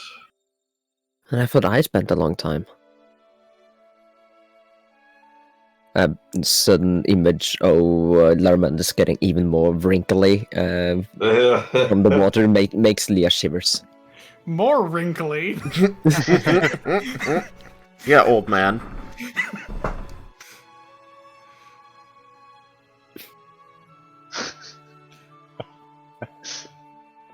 Is there anything in particular you would like to do or say to this group? So just sitting down. What a day, huh?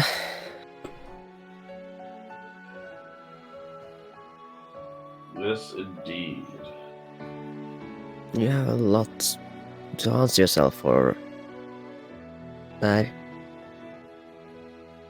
I'm sorry. I did what I thought was right. Sacrificing yourself is not right. Cannot do that. We need you. I need you.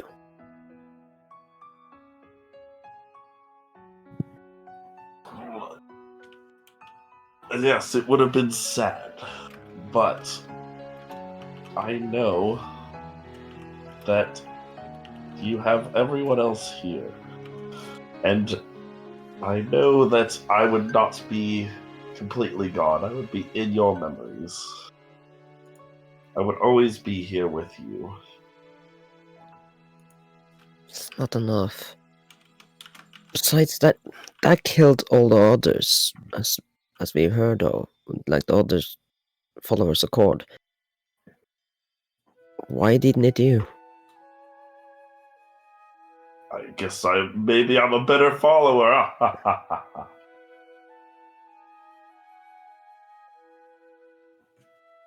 I don't quite know myself. When we're all together, we can discuss. But for now, let's just rest up a little bit. Okay. Enjoy the new time that we have.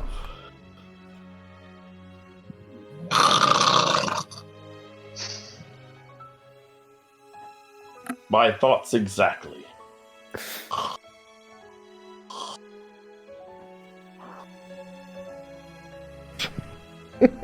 No, I could need some reading.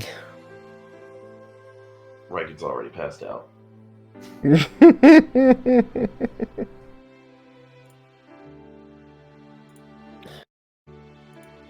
Are there any books or scripts or anything in this room?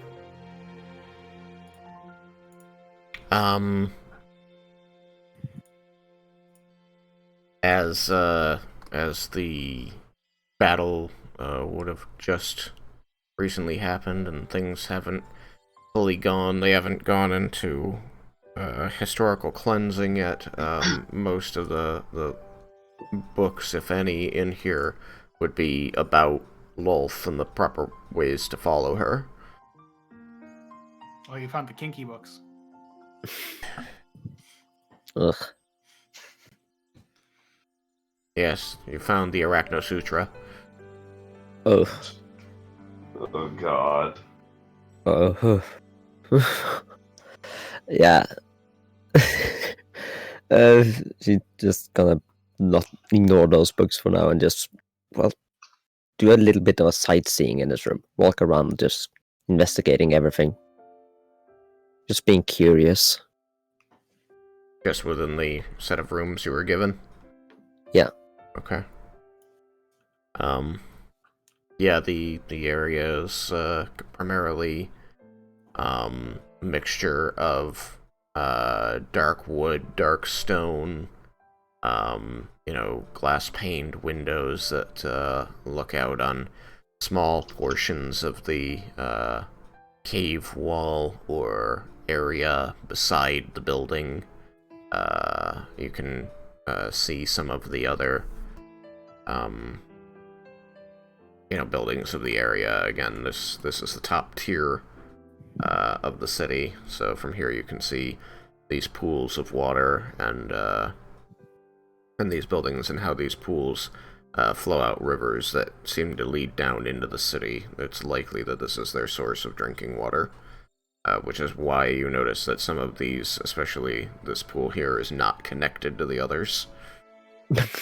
Yeah, luckily. else that would be very gross. But that is why I took the time to explain that it was not connected earlier.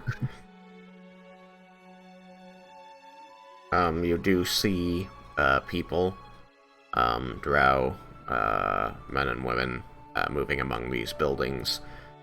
They seem to be carrying items and books and weapons and armor and scrolls and all types of things out. A lot of these are silver and black in coloration, very much reminiscent of the colors of Lolth.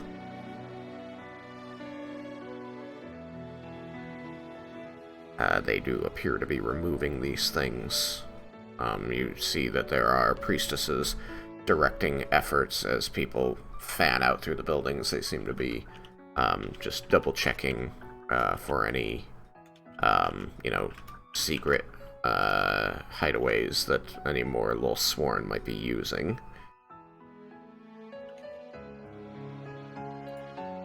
Making sure that the city at this point is truly void of the Lolthsworn.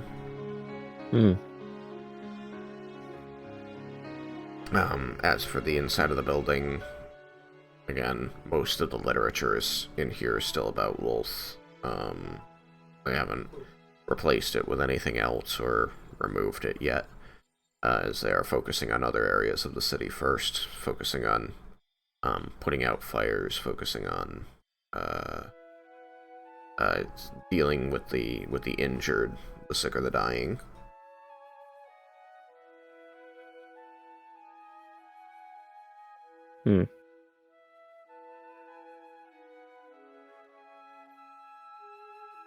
You notice that they seem to be accomplishing this through, heavy use of the priestesses and the soldiers. What would be considered martial law, but if that wasn't just the way it was always done.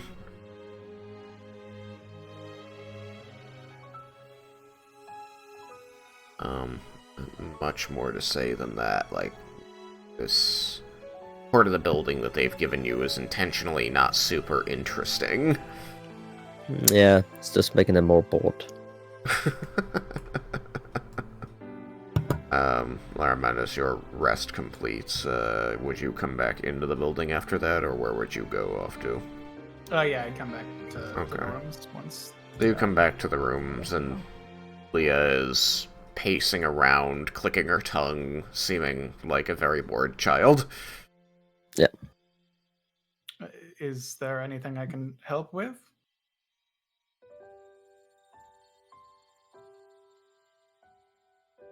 He says to Leah.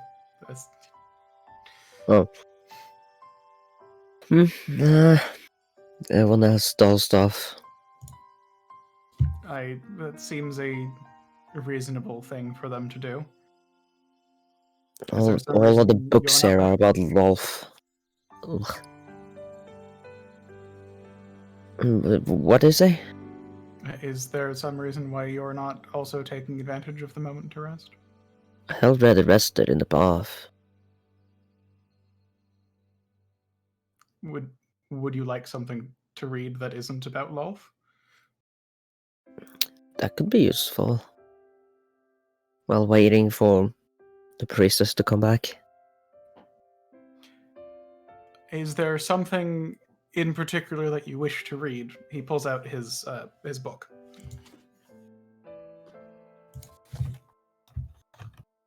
I don't know, something interesting, I guess. Something that's not about an evil spider lady. I think I might have something that would fit that bill.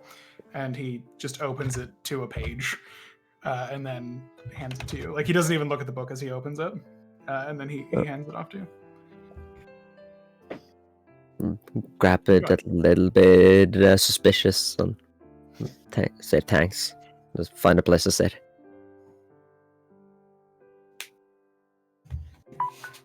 You will notice that Lorelei is with her, just sitting on the shoulder. Mm-hmm. Seems reasonable. Sprite just sort of stares at you. Waves if there's ever a moment of prolonged eye contact. I will nod to her. And after handing Leah my book, I think that Larmandus will take some time to, one, send. I can do that now that I finished a short rest and have done my arcane recovery, gaining 2 third-level spells and 1 first-level spell. Which I'm about to burn one of the third-level spells in order to send. I'll construct that and send it your way. Okay. But after handing that off, he's going to send and then just rest in a comfortable chair or in a comfortable position. Find yourself a nice comfy chair by one of the windows. The area is not necessarily well acquitted, but it is not Spartan either.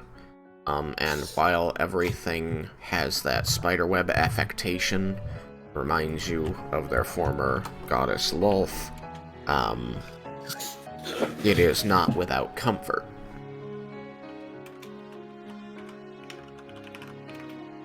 After a while, Cyrus and Cyrus and Jebel, you will finish piling the statue up. Is there anything you would like to do? Any place you would like to go? Anyone you would like to talk to? Cyrus. Sorry. I would like to go back to the room and have a bit of a chat with Ikikaze while waiting for the priestesses and stuff to be ready for the chat with them. Okay. Jebel. Excuse me. Yeah, I head back to the room. Both of you head through the building.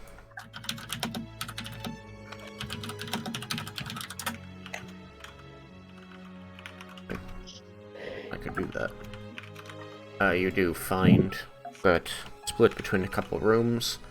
You've got Vendar, Yukikaze, and Raiken all sleeping. Leah appears to be reading a book with her sprite on her shoulder, and Laramandus appears to be focusing on his thoughts, I guess, while ash bobs around his head.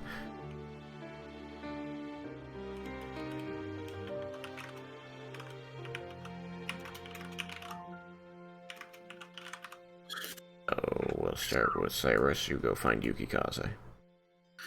So, Yukikaze, how are you feeling? I know it's been a rough day for you in particular. He is asleep. I'll let him sleep then. I'll wait till he wakes up. In that case, I would be sitting not that close to the snoring people. It's a bit distracting while reading. This is where I just put up silence.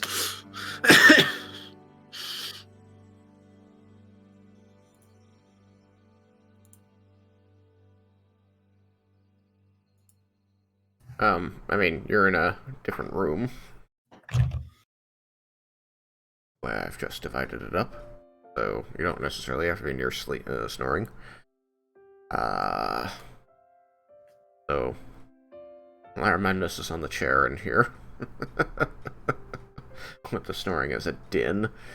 Jebel. Yep. Where do you want to go? The room with 2 beds, the room with 1 bed?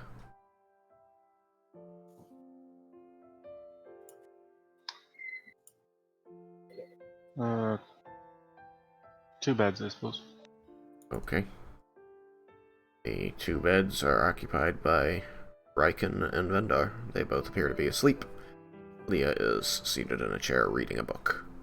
You recognize this book as the tattered leather-bound volume that Laramandus generally carries with him and does not let go of easily.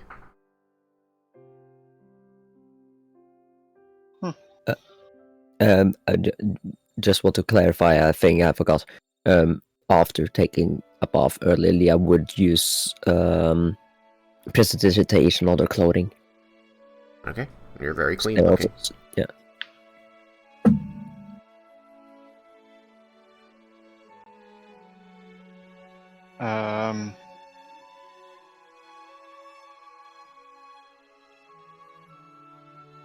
do I have on me? Hold on. It's still just the afternoon, is it? Yeah.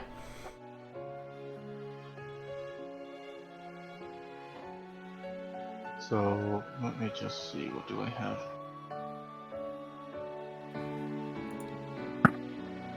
Where Fulbury went. Away. I'm just going to. Is there a chair in the room? I completely forgot about that. There can be, yes.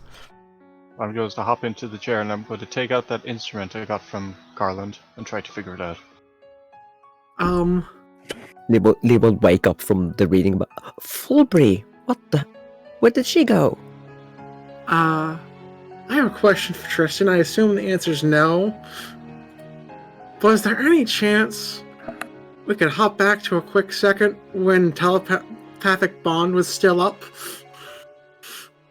Maybe. What do you want to know? I would like to ask what happened to Fulbury, because she should still be in contact while that's up with this casting. And I would point out that the reason it didn't come up is because you were dealing with lots of other heavily emotional things. That's true. I could have maybe asked a quick question while we were walking back. What would you ask? Word it. What happened to you, Fulbury? Who won the fight? In case you want to know.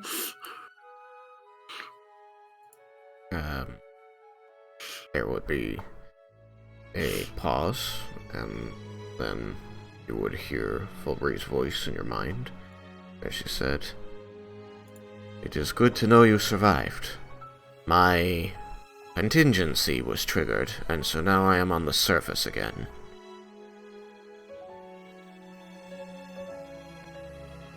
Will you be staying there, or do you have any intentions of trying to recover the other artifact?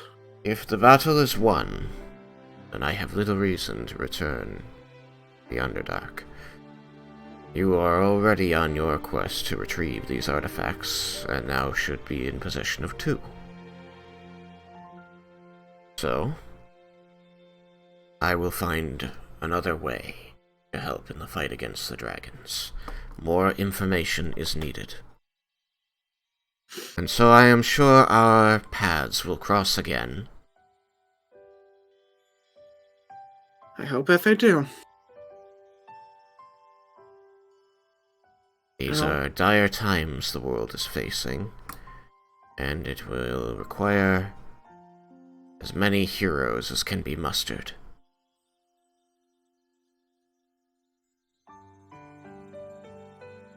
Good luck, and if we find any information to share, I will send it to you when I can. Thank you for saving my life and for trusting me. I know that for some of you this was easier than for others, and so to those others, I say again, thank you for giving me a chance to make right what I made so wrong before.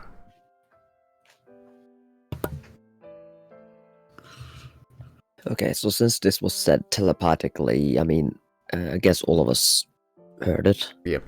Yeah.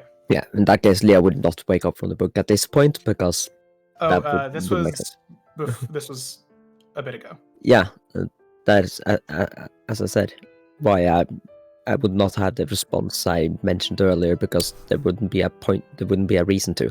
She would already know what Fulbury. Oh, okay, yeah.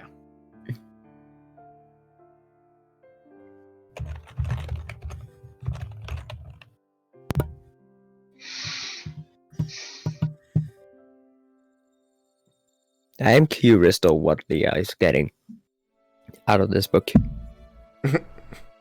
It's a very sweet romance story. It does appear to be written in Laramendez's hand.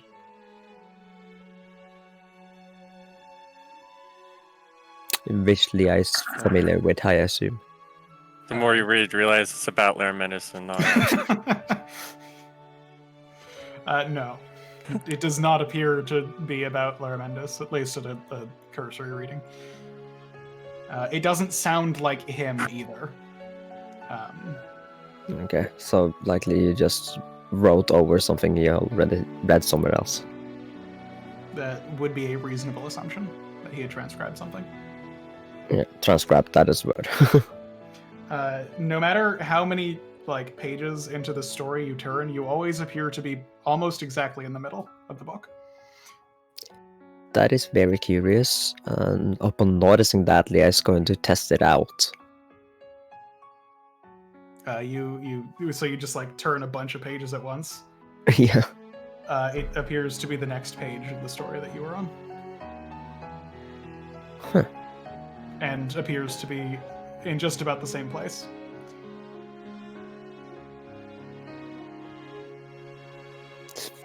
Very weird. I tried to move backwards. You go back a page. Well, damn it. Now, this would be a nice spell to know from a diary.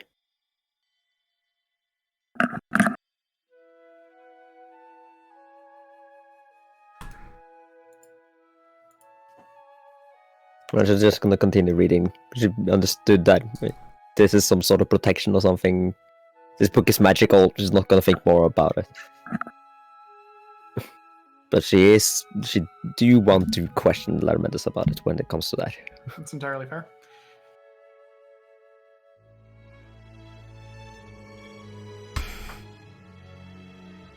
In any event, I think the last thing that Fulbury would say from earlier would be, I believe my next destination is to the south.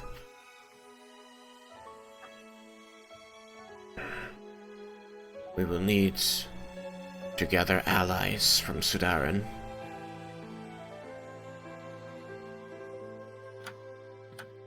And so I shall find them for us.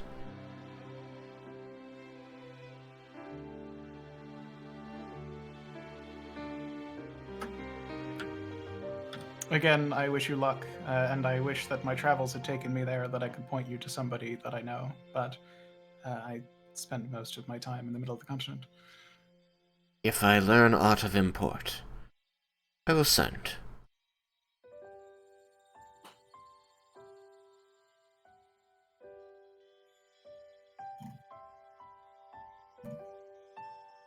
So, back in the present. Gebel, you are in the room with Leah reading. Yep. Raiken and Vendar appear to be asleep. You know that the other room must contain your other allies. Is there anything you seek to do, say, find out? Oh, I said that I was popped on a chair and I was trying to figure out that instrument I got from Garland. You did say that, it's true.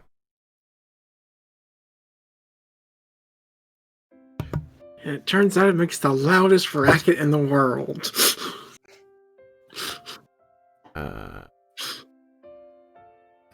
I believe that it was a lute with a second device. Like a second piece of wood. Does this have like a bowstring? Like, Yeah.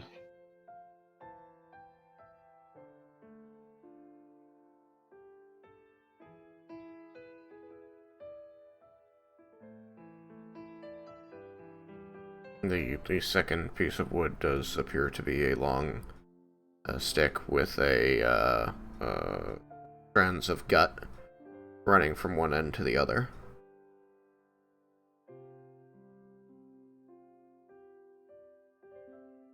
Yeah, I'm going to experiment with this thing Okay.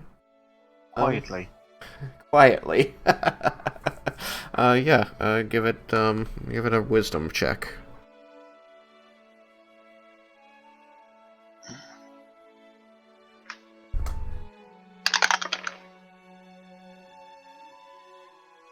$22. 22. You try a few different things, but pretty quickly you decide why not try dragging the gut across the strings of the lute? That has to be at least in some way akin to strumming it. And it does suddenly produce a screechy high note that you, snap up looking around embarrassed from having made. Raiken and Vendar, you are startled into awakeness by this sudden loud high noise. What? What noise? Some kind of screechy high-pitch warble that lasted a second. Did it sound like it came from a living thing? No. Like the cries of the damned. As you blink the restfulness from your eyes, you see Leah seated in a chair reading, and Jebel standing across the room, faced somewhat away, holding this contraption made of wood and metal that you recognize from Garland. Jebel, what are you doing? Oh, sorry, did I wake you? Just a bit. Fuck was that? I just hold up the instrument. Don't do it again.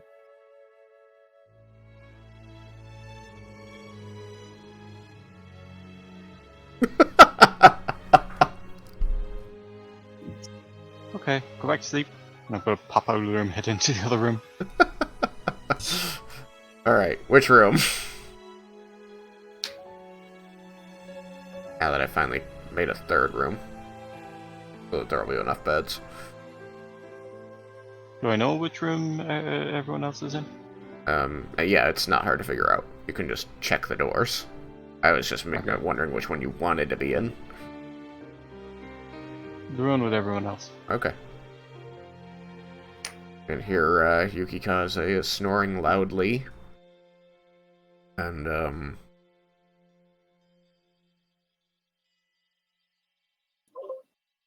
Well, as soon as I hear that, I'm just like, ugh. It's, leave it's again. not it's not stupid loud, and it's very, very consistent, so it could almost be considered white noise.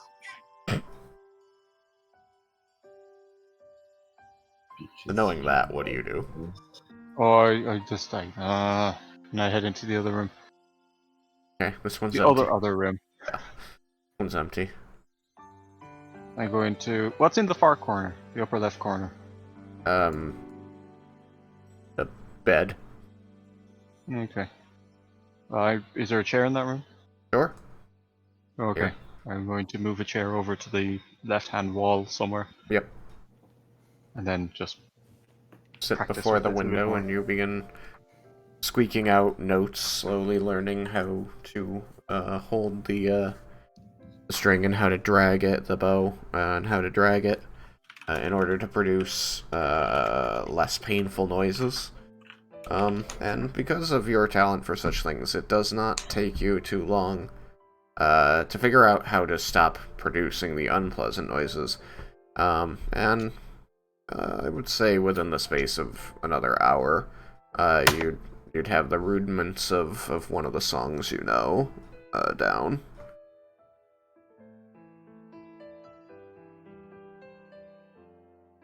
Having played with it and figured out where the notes lie.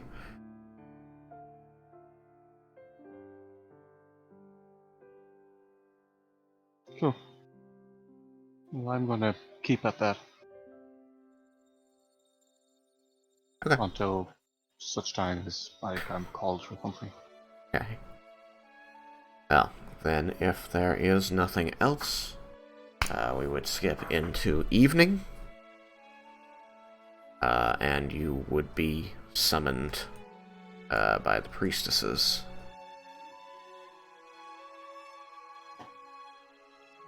You may spend hit dice as you see fit, as you will have gotten short rests.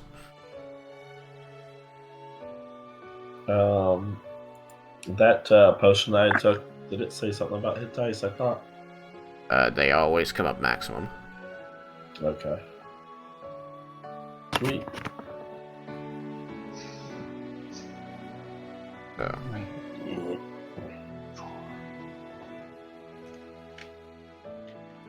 however long that potion lasts, and yes, the maximum number of hit points back for spending. Yeah, that's how much. If it's less than an hour that I went to, then I wouldn't get that benefit. Well, I did How long? minimize both the dice that I rolled. the potion of vitality lasts for 24 hours. There you go. I got a 1 and a 2.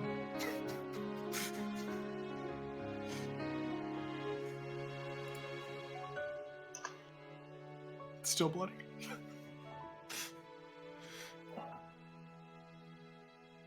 Still bloody. I think I am gonna go past halfway.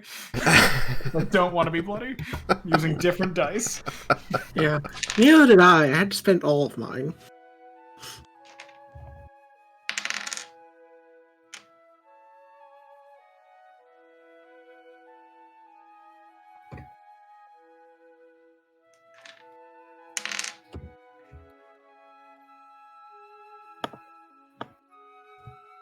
Bam, max health.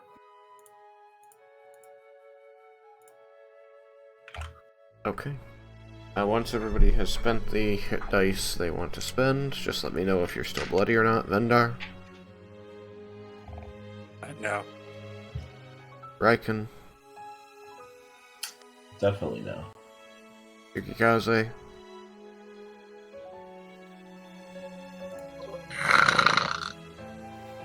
Cyrus, Not bloody. you will be summoned from the rooms. Oh, wait.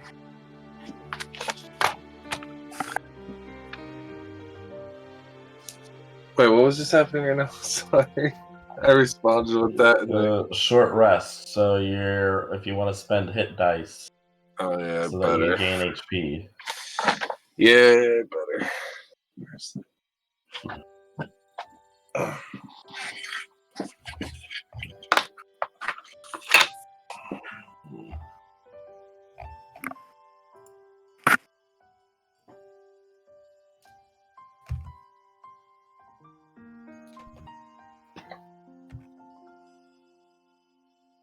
So, are you still bloody, Yuki? Hit dice reset. You get you Long get up rest. to half of your total number of hit dice back each time you long rest. That I use. Oh, No, up to half of your total number. okay, so if I used under half, okay, I get them all back. If that is since your last long rest, but remember you had a big fight earlier, and you used hit dice during the short rest between.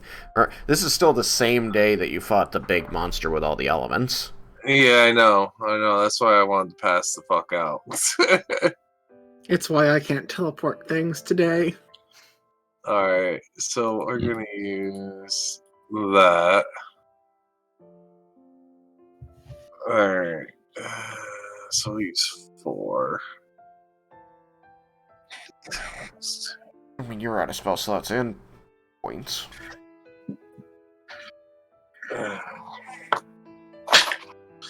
Don't fall. Sorcery points.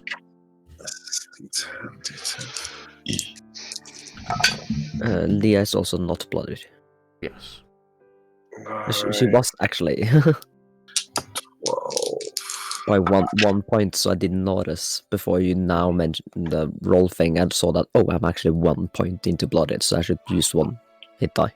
There's 12, 1 point in the bloody too, but he actually used hit die. 12 and 15. I wanted to not be almost bloodied. You got knocked into bloody by that 5 points of damage you took earlier.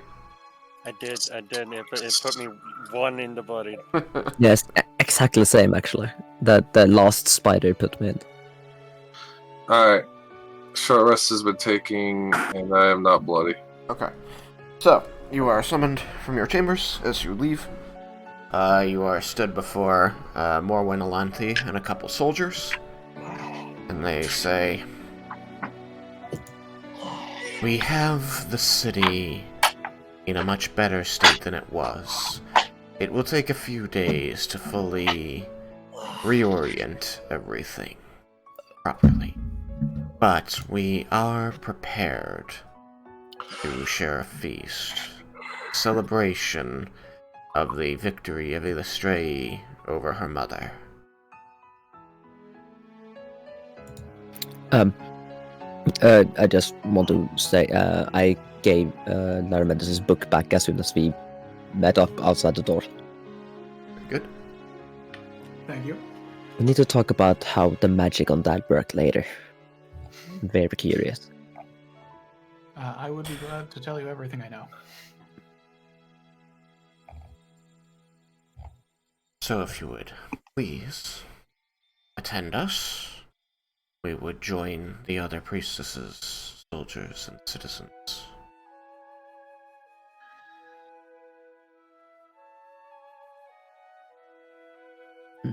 Yes.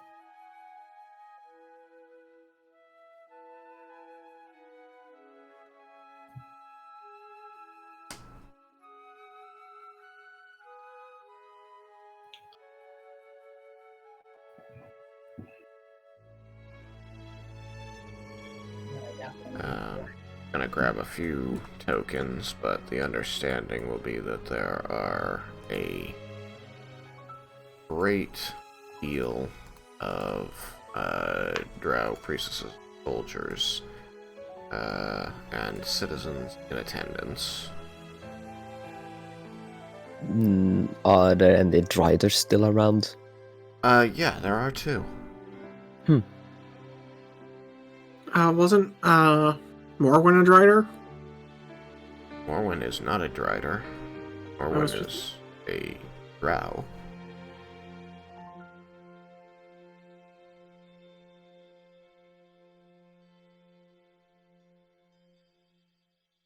Guess I misremembered. Nope. No. There does seem to... So you are brought into this area, still in the highest tier of the city, where there are many tables set up, and a great number of foods, including meats, both ones you are familiar with and those you are not, and many mushrooms and spices and things that you both did and did not expect to see. There's quite a spread. The city seems to be coming together in this time after a great strife, and you see that a drow of many different what would appear from markings on their clothing, uniforms, or armor, different ranks, are mingling and speaking. Many of the soldiers are chatting quietly about events in the battle. You can see hand gestures flying through the air as they, reenact moments in the fight around you. And there do seem to be, along these tables that are set up, some in line and some parallel to one another, bubbles of conversation, and you find that you have been placed with the highest priestesses, High Priestess Morwen, and Alanthi, who seems to serve just below her, but above other priestesses. You are at her right hand, as High Priestess Morwen calls order to the tables, begging only a moment of their time, as she offers prayer and thanks to Illustrae for having guided her people in this fight for their freedom from the oppression of Lolth, and thanks Illustrae for having guided your group to her to help win this day. She explains that moving forward, Umbralight will be seeking alliances with cities on the surface, beginning with Volinar, as they have been informed of an Australian Drow faction there that is already building the bridges for this to be made possible. She spends just a few minutes talking before taking her seat back to, cheers and thunderous applause from hundreds of people who all seem to be very appreciative of the fact that they have survived the day, that they no longer have to live in the shadow of secret beneath the thumb of Lolth. And many, especially those closest to you, are easiest to see. There is gratitude on their faces directly to you.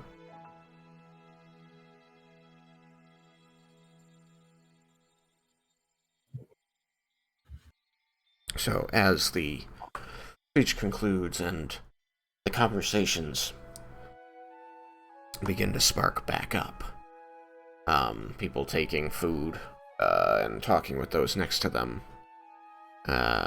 Morwen will address you as a group without really looking up, as she is focusing on the food before her, and says, "I am certain you have a great many questions, and I would like to answer them.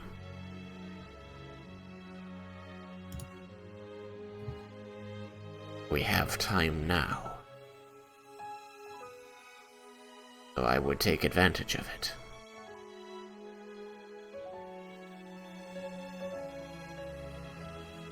She's addressing us, right? Yes. Yes, what happens now to the city? Now, we have a bit of work before us. Reconstruction of several buildings, some holes to patch in the wall, rather. And then there will be focusing on how to go about regulating life here, now that we no longer have Lolth forcing us into certain behaviors. After that, we are going to seek to forge alliances with the surface, as I said. No, so that will please Zephyrius, at least. On that note, I was wondering if I might be able to provide some assistance. I gesture at Ash, and I say, I have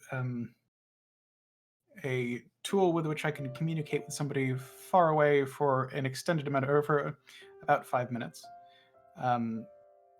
We could have a conversation with him to very briefly talk about the status of things in Volinar and here, and how communication might be more easily established on a ongoing basis. She nods. She nods to Ash. Says, "Yes, I bore witness to some of the power of this item during the fight earlier. The sunlight was useful to you. Made things a little harder for those of us around, but we won the day, and that is what is important."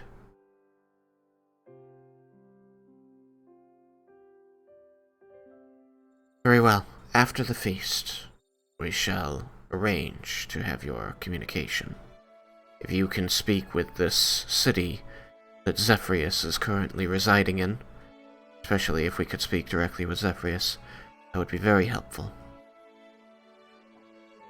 Lermendus will nod. There is one other thing that I wanted to ask.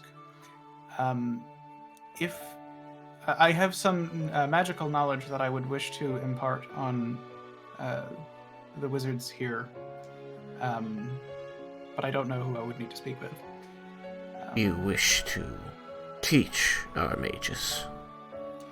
There is a secret that is fairly recently discovered by myself and some others on the surface that should prove very useful. It's not a particularly difficult trick, but it's one that wasn't known before. Good.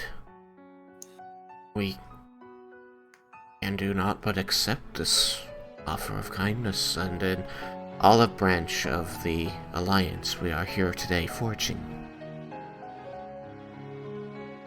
I wish we had more to offer you, who have given so much of yourselves to protect us.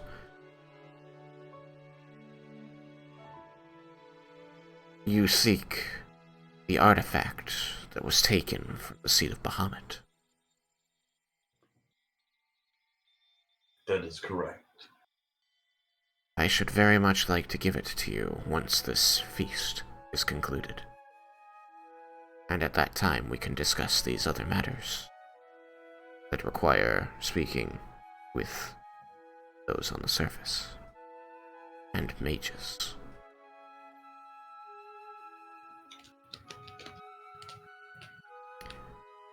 I have a question.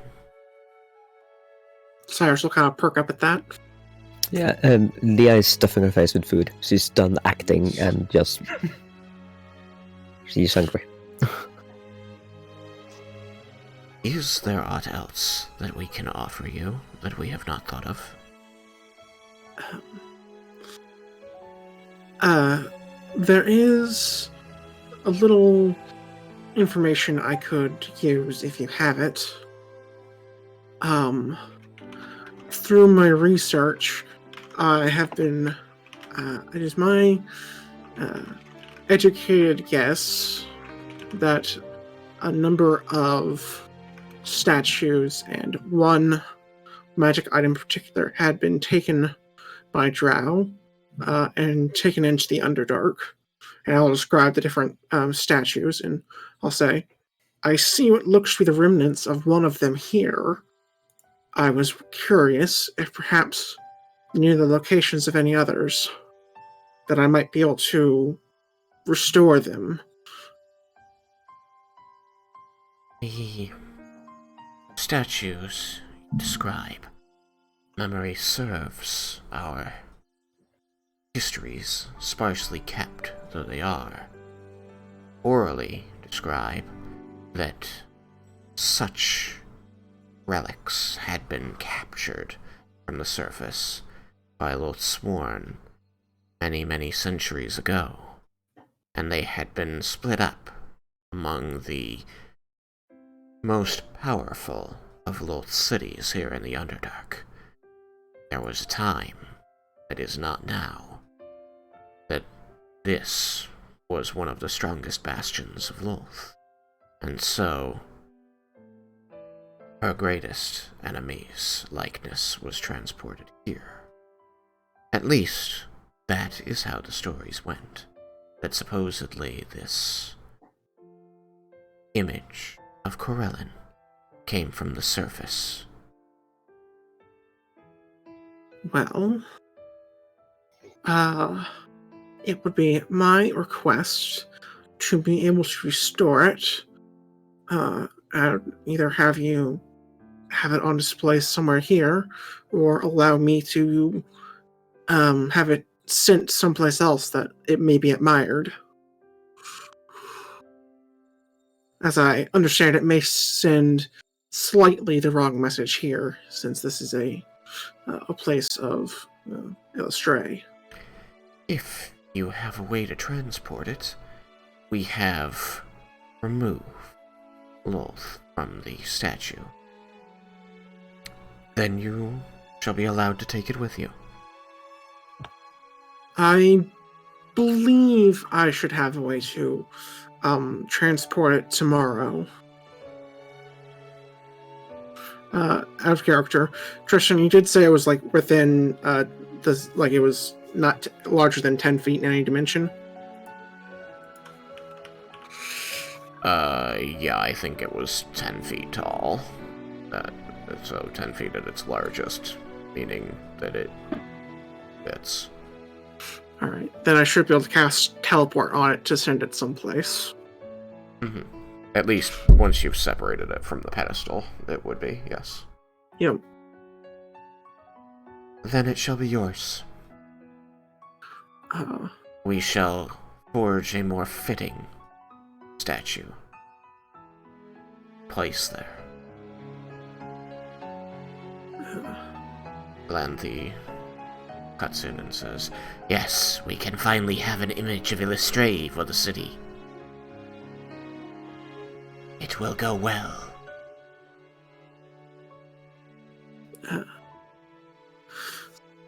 Yeah, I'd be happy to see a statue up there the next time I'm here.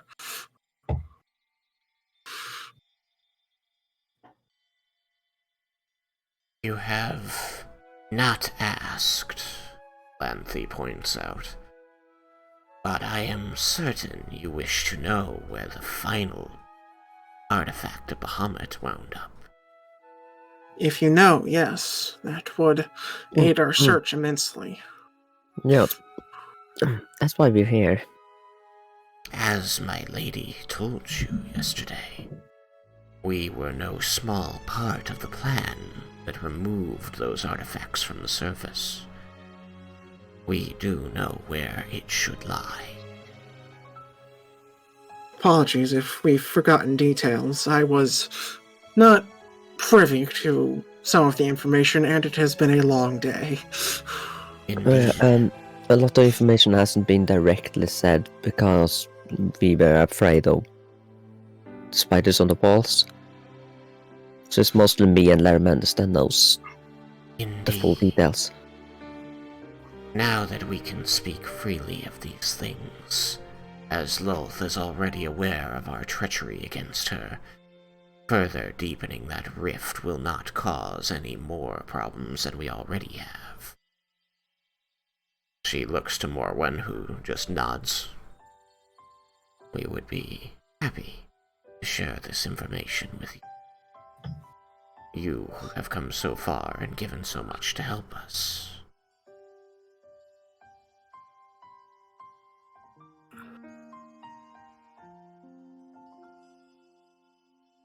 Given that it is 10:30, I kind of have to leave things vague so that I can pick them up next time.